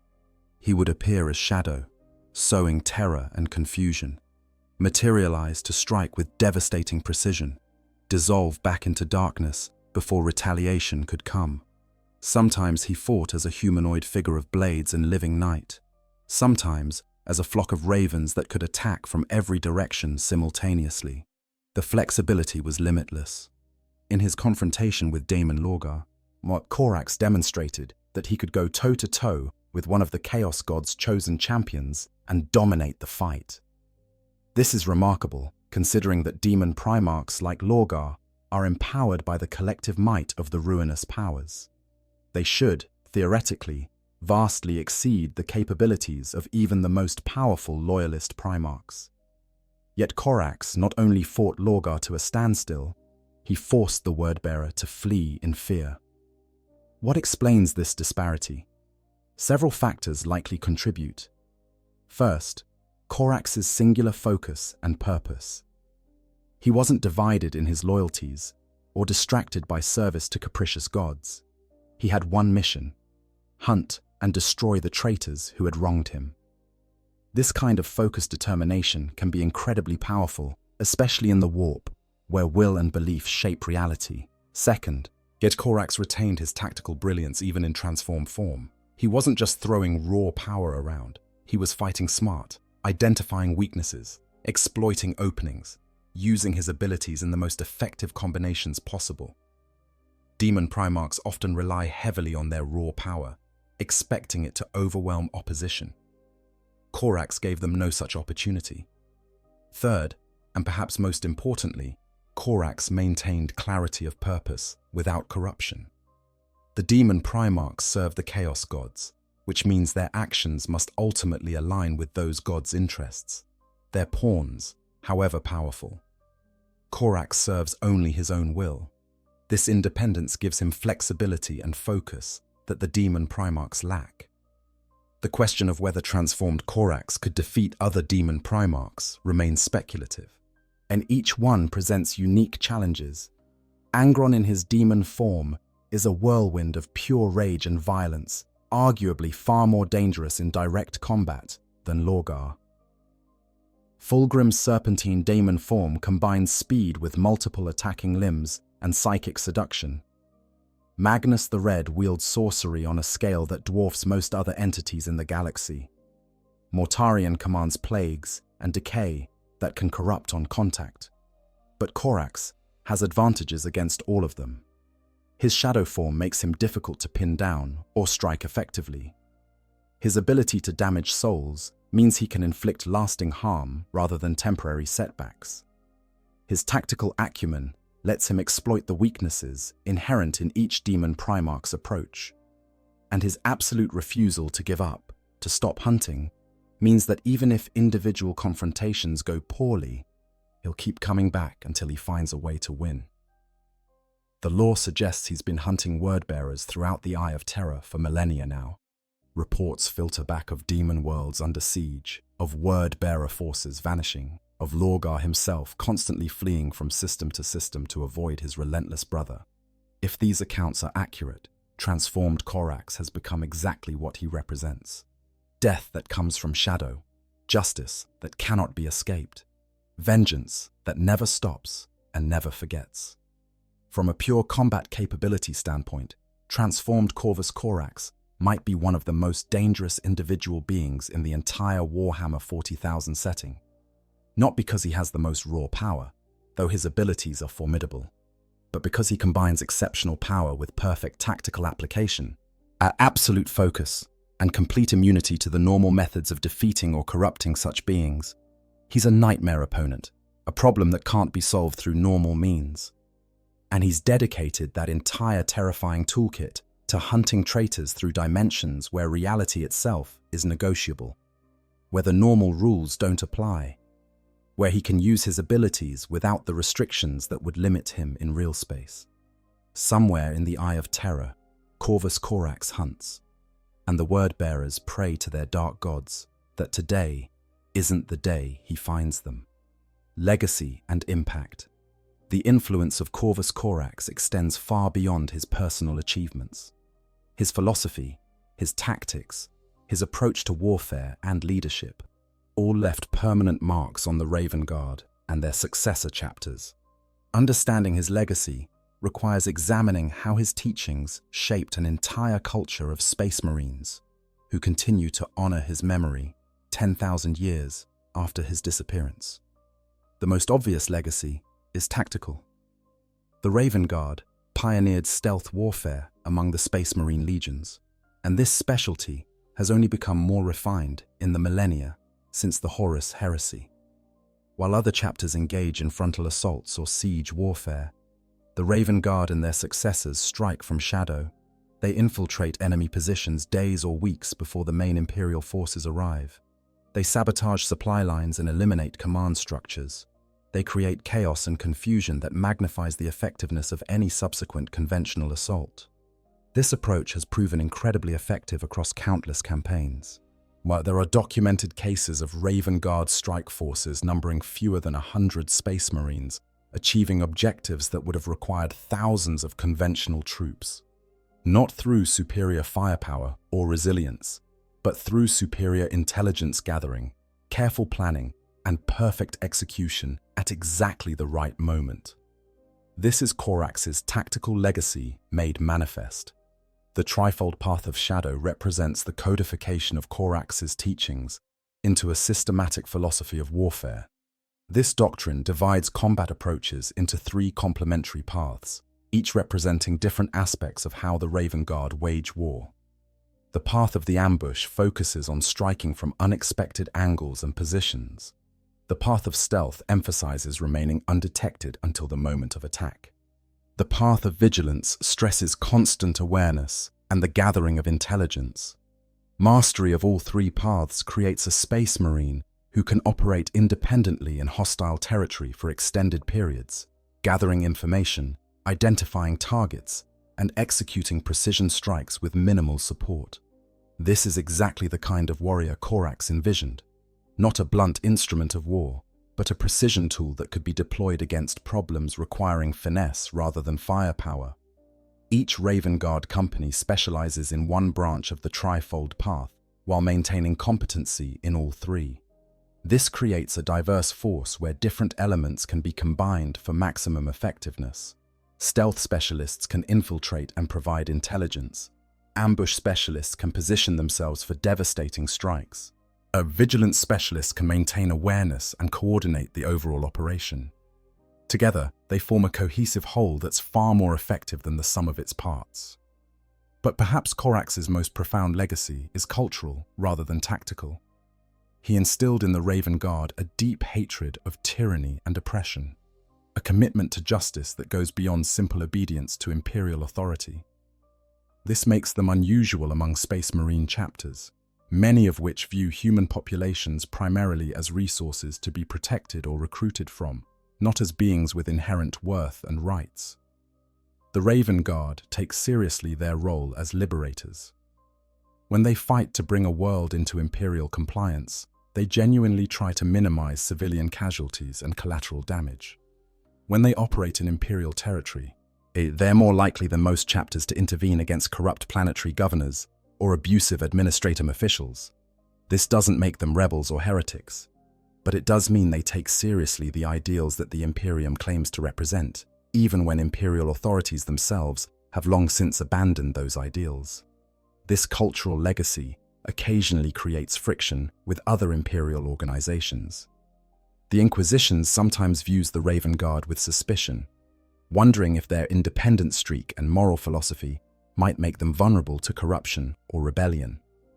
The Administratum finds them difficult to manage because they won't blindly follow orders that violate their principles.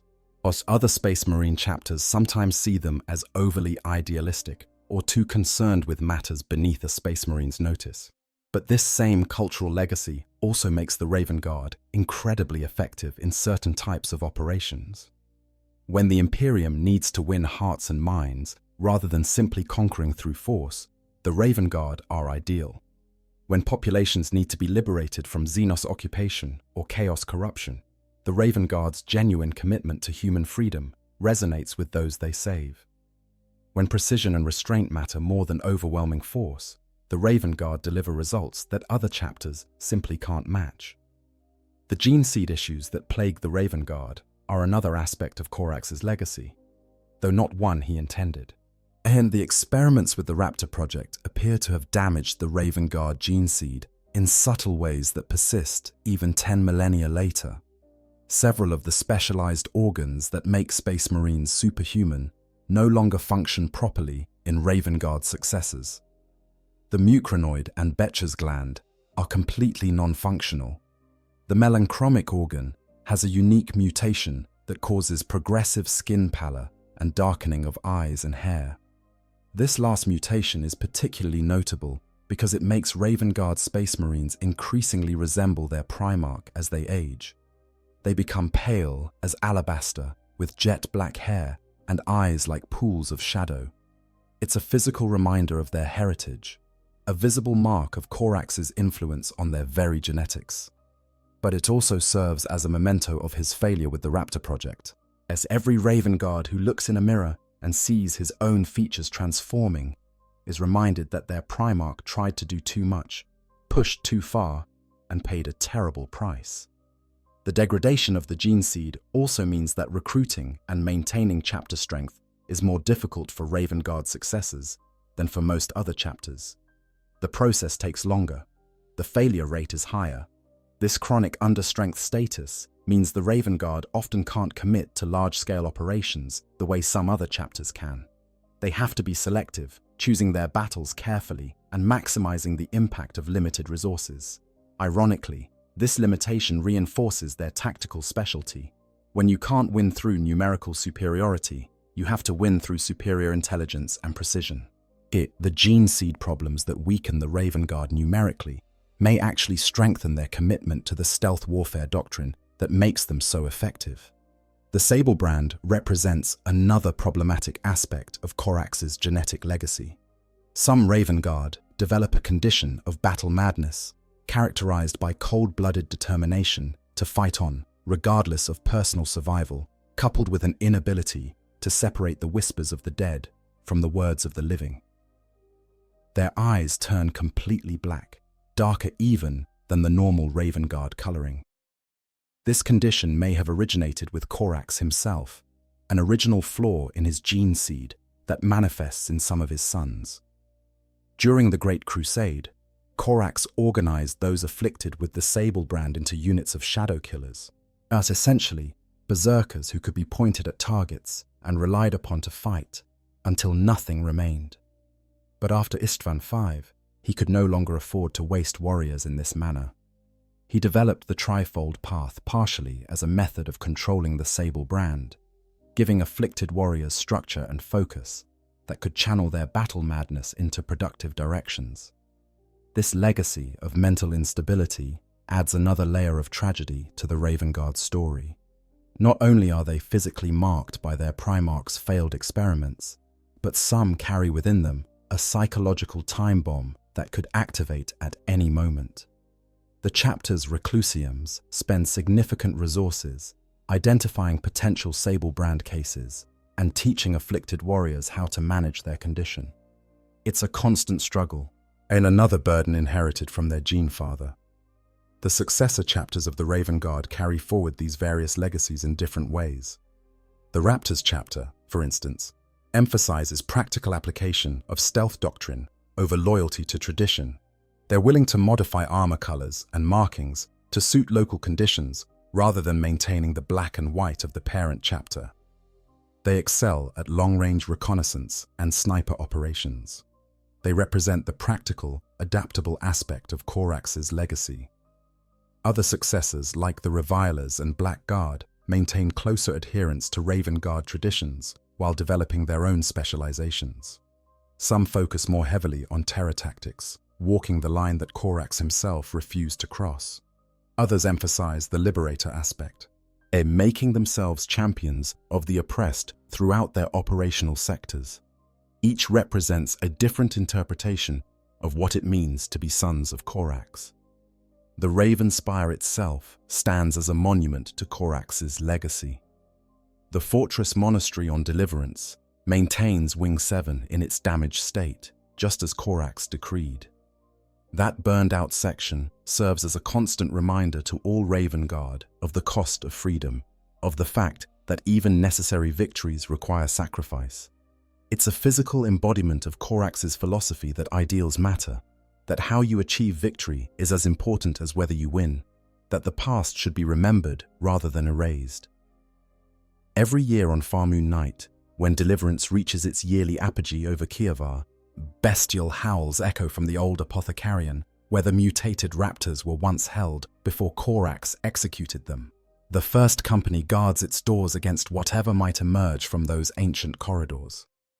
Whether this represents actual supernatural activity or simply wind through damaged structures doesn't matter. What matters is the symbolism.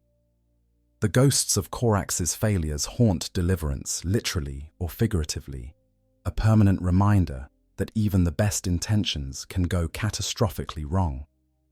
The Raven Guard's relationship with memory is itself a legacy of Corax's character. Where many Space Marine chapters focus primarily on glorious victories and honored dead, the Raven Guard remember their failures as readily as their triumphs. They don't hide from the fact that their Primarch disappeared into the Eye of Terror, but they don't pretend the Raptor project never happened. They acknowledge Istvan V as a devastating defeat rather than a heroic last stand. This honesty, this willingness to confront uncomfortable truths, reflects Corax's own refusal to hide from his mistakes. In the larger context of the Imperium, the Raven Guard represents something increasingly rare. They're Space Marines who still believe in the original ideals of the Great Crusade, who genuinely want to liberate humanity from tyranny rather than simply enforcing compliance, who see their role as protectors of the weak rather than aloof warriors above normal human concerns. This makes them valuable beyond their tactical capabilities. They remind the Imperium of what it once claimed to be, even if that reminder is often uncomfortable. Their absence from the current timeline of Warhammer 40,000 is notable. With Guilliman returned and the Primaris reinforcement program underway, other chapters have received significant attention and development. The Raven Guard have benefited from Primaris Marines, certainly, but their Primarch remains missing in the Eye of Terror. There's no dramatic return, no triumphant reunion with his sons. Just the endless wait for a shadow that may never return from shadow. This absence is itself part of Corax's legacy. He taught his sons to operate independently, to think for themselves, to make moral judgments rather than simply following orders. Now they must continue without him, carrying forward his teachings while adapting to circumstances he never anticipated. It's the ultimate test of whether his philosophy was truly sound, on whether he built something that could outlast his personal presence. The evidence suggests he succeeded. 10,000 years after his disappearance, the Raven Guard remain loyal, effective, and committed to the ideals their Primarch instilled. They haven't forgotten who they are or what they fight for. They've adapted and evolved while maintaining the core of what Corax taught them. This is perhaps the greatest legacy any Primarch could hope for. Not monuments or legends, but sons who carry forward your vision long after you're gone. And somewhere in the Eye of Terror, that vision has transformed into something darker and more terrible. Corvus Corax, the liberator, has become Corax, the hunter. The philosopher warrior has become a being of pure vengeance. But even in this transformation, elements of his original character persist. He hunts those who deserve hunting. He targets tyranny in its most absolute form. He refuses to serve powers that would corrupt him, even as he uses their realm as his hunting ground. His legacy is complex, contradictory, and deeply human, despite his post-human nature. It encompasses both his greatest triumphs and his most catastrophic failures. It includes the inspiration he provided and the guilt he carried. It represents the best and worst of what the Imperium could be, and it continues to shape how his sons wage war across the galaxy, one shadow at a time. Why Corax is underrated. With all of this in mind, we can finally address the central question. Why is Corvus Corax so underrated compared to his brother Primarchs? Why does he receive a fraction of the attention lavished on Guilliman, Sanguinius, the Lion, or even the traitor Primarchs?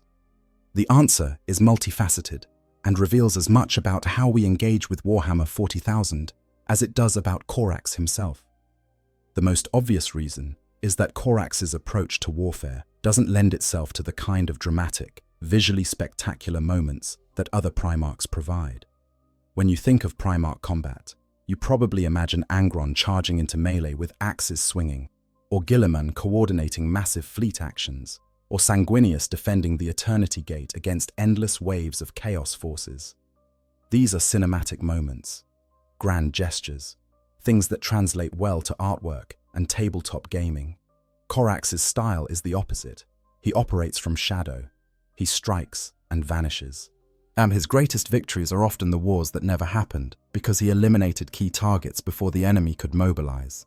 This is tactically brilliant but narratively challenging. How do you make a compelling story about the threat that was neutralized before it could develop?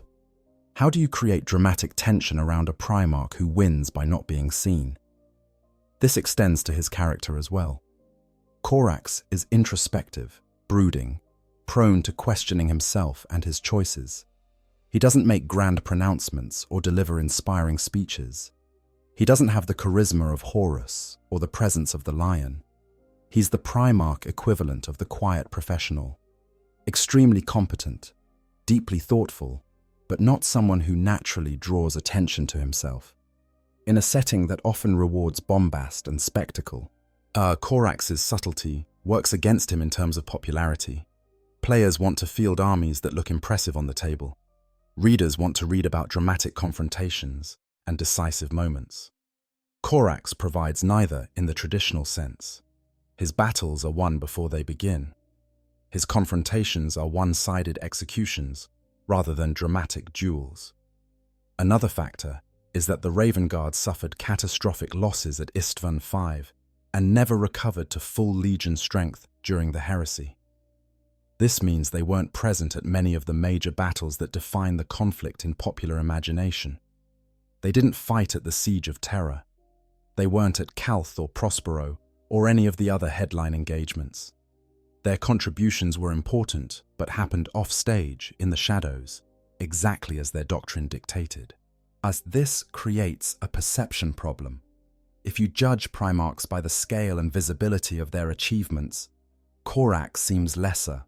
He didn't hold Terra like Dawn, didn't lead crusades of vengeance like the Lion, didn't defend the Emperor at the Eternity Gate like Sanguinius. What he did was equally important, but harder to quantify. He disrupted supply lines, eliminated key targets, created conditions that allowed other forces to succeed. This is the work of a force multiplier, not a headline warrior. The Raptor project further damaged Corax's reputation, though perhaps not in ways that are immediately obvious. It's his most visible failure, the thing everyone remembers about him beyond Istvan V, and failures stick in memory more than successes. But people remember that Corax tried to rapidly rebuild his legion and created monsters instead. They remember that he had to execute hundreds of his own sons. They remember that he locked himself away in grief for a year. These aren't the stories that make heroes look heroic. They're stories of tragedy and failure and psychological damage. They're important narratives that add depth and complexity to Corax's character. But they don't make him seem impressive in the way that straightforward victories would. They make him seem fallible, human, broken. These are qualities we might admire in retrospect, but they don't generate the same kind of excitement as Primarchs who seem invincible. His disappearance into the Eye of Terror also contributes to his underrated status, though in complex ways. On one hand, as the transformation into a warp entity of shadow and vengeance is objectively awesome. On the other hand, it removes him from the current timeline of the setting. He's not available to return like Guilliman, or potentially the Lion. He's not dramatically influencing events in the 41st millennium. He's trapped in the Eye, hunting word-bearers, unable to help his chapter or the Imperium more broadly. This means writers and game designers can't use him the way they use other Primarchs. He can't show up to turn the tide of important battles. He can't provide leadership or inspiration to Imperial forces. He's effectively removed from play, which makes him less relevant to ongoing storylines. And in a setting that's constantly evolving and adding new content, relevance matters for popularity. The comparison to other Primarchs further highlights his underrated status. Take Sanguinius, for instance. Also died during the heresy, also can't return to save the Imperium. But Sanguinius gets constant attention because his death was so dramatically important. He held the Eternity Gate. He wounded Horus. He died in single combat with the War Master, creating the opening that allowed the Emperor to defeat Chaos's champion. This is legendary material that generates endless discussion and artwork and stories. Corax? He disappeared into the eye-hunting traitors. It's impressive in its own way, but it lacks the finality and dramatic weight of Sanguinius's sacrifice. It's an ongoing story without resolution, which makes it harder to mythologize. Heroes need endings.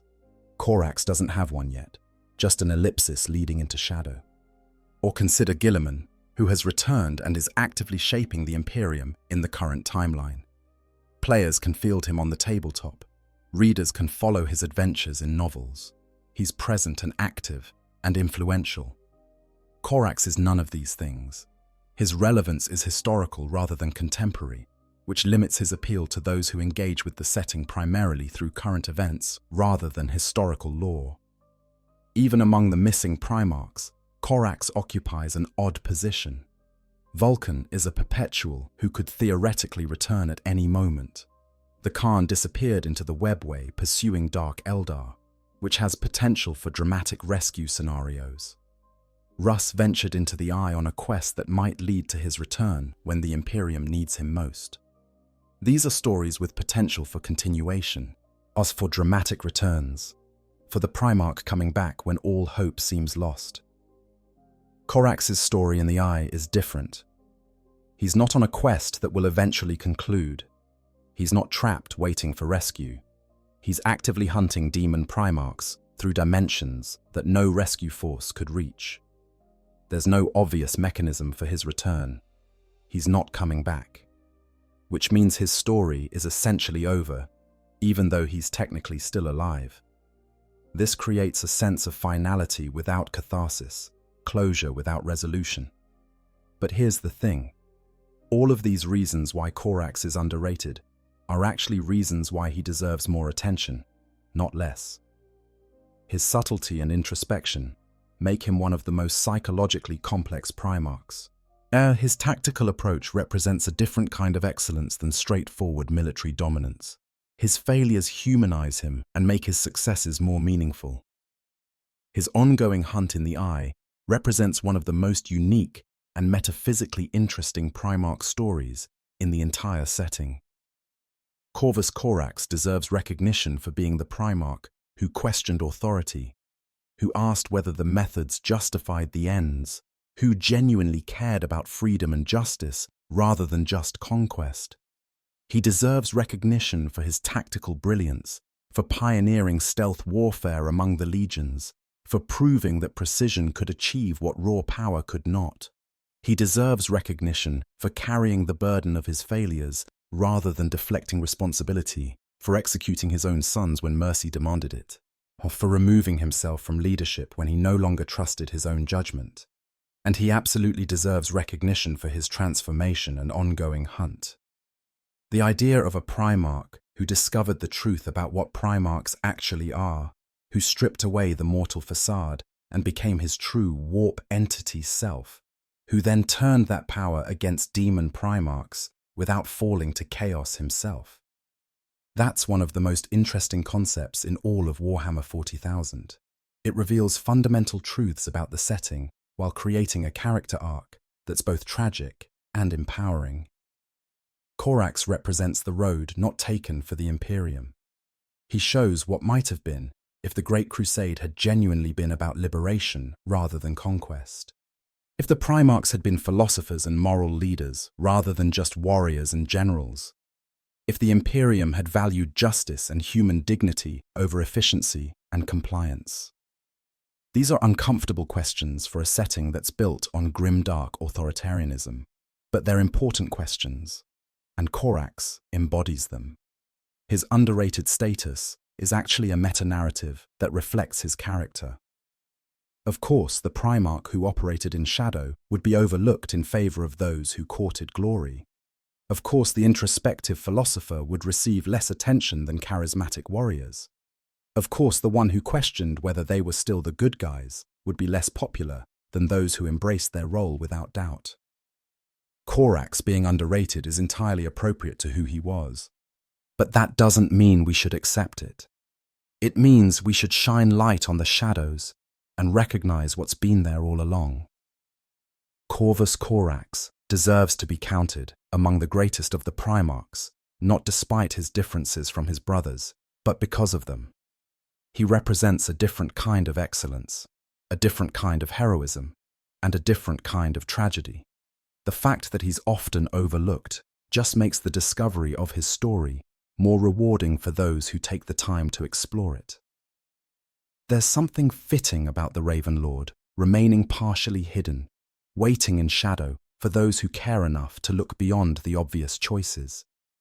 And once you see him clearly, once you understand the full scope of his achievements and failures and transformations, it becomes impossible to think of the Primarchs without recognizing Corvus Corax as one of the most important among them. Conclusion and call to action. We've walked through the entirety of Corvus Corax's story, from his discovery among the slaves of Lycaeus to his transformation into a warp entity, hunting demon Primarchs through the Eye of Terror. We've examined his character, his combat abilities, his legacy, and the reasons why he deserves far more recognition than he typically receives. Now, as we reach the end of this exploration, it's worth reflecting on what makes the Ravenlord so compelling and why his story matters beyond simple lore appreciation.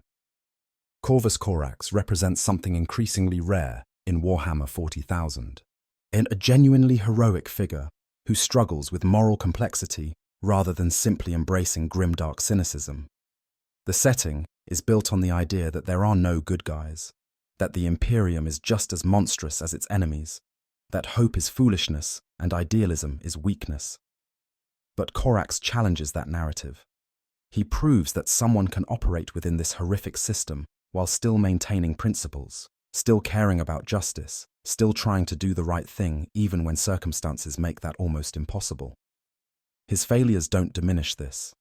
If anything, they make it more meaningful. Corax tried to live up to ideals that were probably impossible to maintain in the context of the Horus heresy. He made terrible choices because all available choices were terrible. He carried guilt for decisions that anyone in his position would have had to make. This doesn't make him weak. It makes him the only Primarch who truly grappled with the moral implications of his role. Think about what this means for the setting. In a galaxy where might makes right and the cruelty of the Imperium is often portrayed as necessary for survival, Corvus Corax stands as a reminder that necessity doesn't make something right, that the methods we use shape who we become, that there's a difference between doing what must be done and forgetting that it costs something. These are important ideas that elevate Warhammer 40,000 beyond simple grimdark spectacle into genuine tragedy. His tactical legacy is equally important, but in different ways. As the Raven Guard's approach to warfare demonstrates that there are multiple paths to victory, that overwhelming force isn't always the answer, that intelligence and precision can achieve objectives that raw strength cannot. This isn't just interesting from a lore perspective. It's relevant to how we think about conflict and problem-solving more broadly. Sometimes the subtle approach works better than the obvious one. Sometimes patience achieves more than aggression. Sometimes the shadow is more powerful than the spotlight. The transformation into a warp entity opens fascinating questions about the nature of the Primarchs and the setting's metaphysics. If Corvus Corax could strip away his mortal facade and become his true warp self without falling to chaos, what does that say about the other Primarchs? What does it suggest about the Emperor's true nature and the methods he used to create his sons? How does it change our understanding of what Primarchs actually are versus what the Imperium believes them to be? These questions don't have simple answers, which is what makes them interesting. Corax's transformation reveals that the standard narrative about Primarchs being genetically engineered superhumans is incomplete at best, deliberately misleading at worst. There's something stranger and more powerful, warp entities bound into physical form. This recontextualizes every Primarch story, every achievement and failure, every relationship and conflict. It's a piece of metaphysical lore that changes how we understand the entire setting. And then there's the sheer narrative potential of current Corax. somewhere in the Eye of Terror, and a being of living shadow hunts demon Primarchs with relentless determination. This is ongoing in the 41st Millennium, while Guilliman works to rebuild the Imperium and the various factions wage their wars. Corvus Corax fights an entirely different conflict in dimensions where reality bends. He's hurting the forces of chaos in ways that conventional Imperial forces cannot. He's proving that loyalty doesn't require service to the Imperium's current structure, that you can fight for humanity's future without being part of humanity's present. The possibilities here are enormous. What if Corax succeeded in killing Demon Lorgar permanently? How would that impact the Wordbearers and the broader forces of chaos? What if he expanded his hunt to other demon Primarchs? Could he become a genuine threat to Chaos's plans in the Eye itself? What if something drew him back to real space, brought him into contact with his own chapter or the returned Guilliman? How would they react to what he's become? These questions probably won't be answered anytime soon. Games Workshop tends to keep missing Primarchs missing to maintain the mystery and tragedy of their absence. But the potential is there, hovering in shadow, waiting for someone to explore it. And that's fitting for Corvus Corax. He's always been the Primarch of potential rather than obvious achievement, of what could be rather than what is. For those of us who engage with Warhammer 40,000 through lore, through hobby, through gaming or reading, or just discussing the setting with others, Corvus Corax offers something valuable. He's a reminder that there's always more to discover if we look beyond the obvious choices, that the character who doesn't seek attention might be more interesting than those who command it naturally, that shadows contain depth and nuance that bright light washes out. He's also a reminder that tragedy and heroism aren't opposites, that someone can fail catastrophically and still be admirable, that carrying guilt doesn't make you weak, it makes you responsible, that removing yourself from a situation where you might cause harm is sometimes the most courageous choice available. These are complex ideas that resonate beyond the fictional context of Warhammer 40,000. They speak to how we navigate our own moral landscapes and impossible choices. So if you've made it this far through this exploration of the Raven Lord, if you followed Corvus Corax from the tunnels of Lycaeus to the depths of the Eye of Terror, what should you take away from it all? Perhaps just this: there are heroes in darkness. There is value in questioning. There is strength in acknowledging weakness. And there are stories worth telling about those who operate in shadow rather than spotlight. Corvus Corax is the most underrated Primarch in Warhammer 40,000. But he doesn't have to remain that way. Every conversation about his achievements, every appreciation of his tactical brilliance, every recognition of his moral complexity helps shine light on what's been hiding in shadow. He won't ever be as popular as Guilliman or as beloved as Sanguinius. That's not who he is. But he can be recognized. He can be appreciated. He can be understood as one of the most important and interesting Primarchs, despite or perhaps because of his tendency to operate unseen. The Raven Guard still wait for their Primarch to return from the Eye of Terror. They maintain his teachings. They honor his memory. They carry forward his legacy of liberation and precision warfare. Whether Corvus Corax will ever rejoin them remains unknown. But in the meantime, we can honor his story by telling it, by understanding it, by recognizing what makes it special, even among the tragedies and triumphs of all the Emperor's sons. Thank you for joining me on this journey through the shadows. If you found this exploration of Corvus Corax valuable, if it changed how you think about the Raven Lord, or gave you new appreciation for his story, I encourage you to share that. Talk about him with other Warhammer fans. Consider Raven Guard for your next army project. Read the novels that feature him, particularly the Horus Heresy books that deal with Istvan V and the Raptor project. Explore the lore around his transformation and hunt in the Eye of Terror. And of course, if you enjoyed this video, please hit that like button and subscribe to the channel. There are so many more stories to tell from the Warhammer 40,000 universe, so many characters and factions and events that deserve deep exploration. Your support makes it possible to continue creating these comprehensive examinations of the lore we all love. The shadows hold secrets, the darkness contains depth, And somewhere in the Eye of Terror, Corvus Corax continues his eternal hunt, proving that some debts can never be paid. And only suffered through forever, he is the Raven Lord, the Liberator, the Deliverer, the shadow that hunts shadows, and he is, without question, one of the most underrated Primarchs in all of Warhammer 40,000. Nevermore will we overlook him. Nevermore will we fail to recognize his achievements. Nevermore will we forget the lessons his story teaches about heroism, tragedy, and the cost of leadership in the grim darkness of the far future. Until next time, may the Emperor protect you, and may the shadows remain friendly. I hope you guys enjoyed the story. Make sure to hit the subscribe, like, share button, whatever you want. Give me some feedback if there's any. And yeah, sleep well.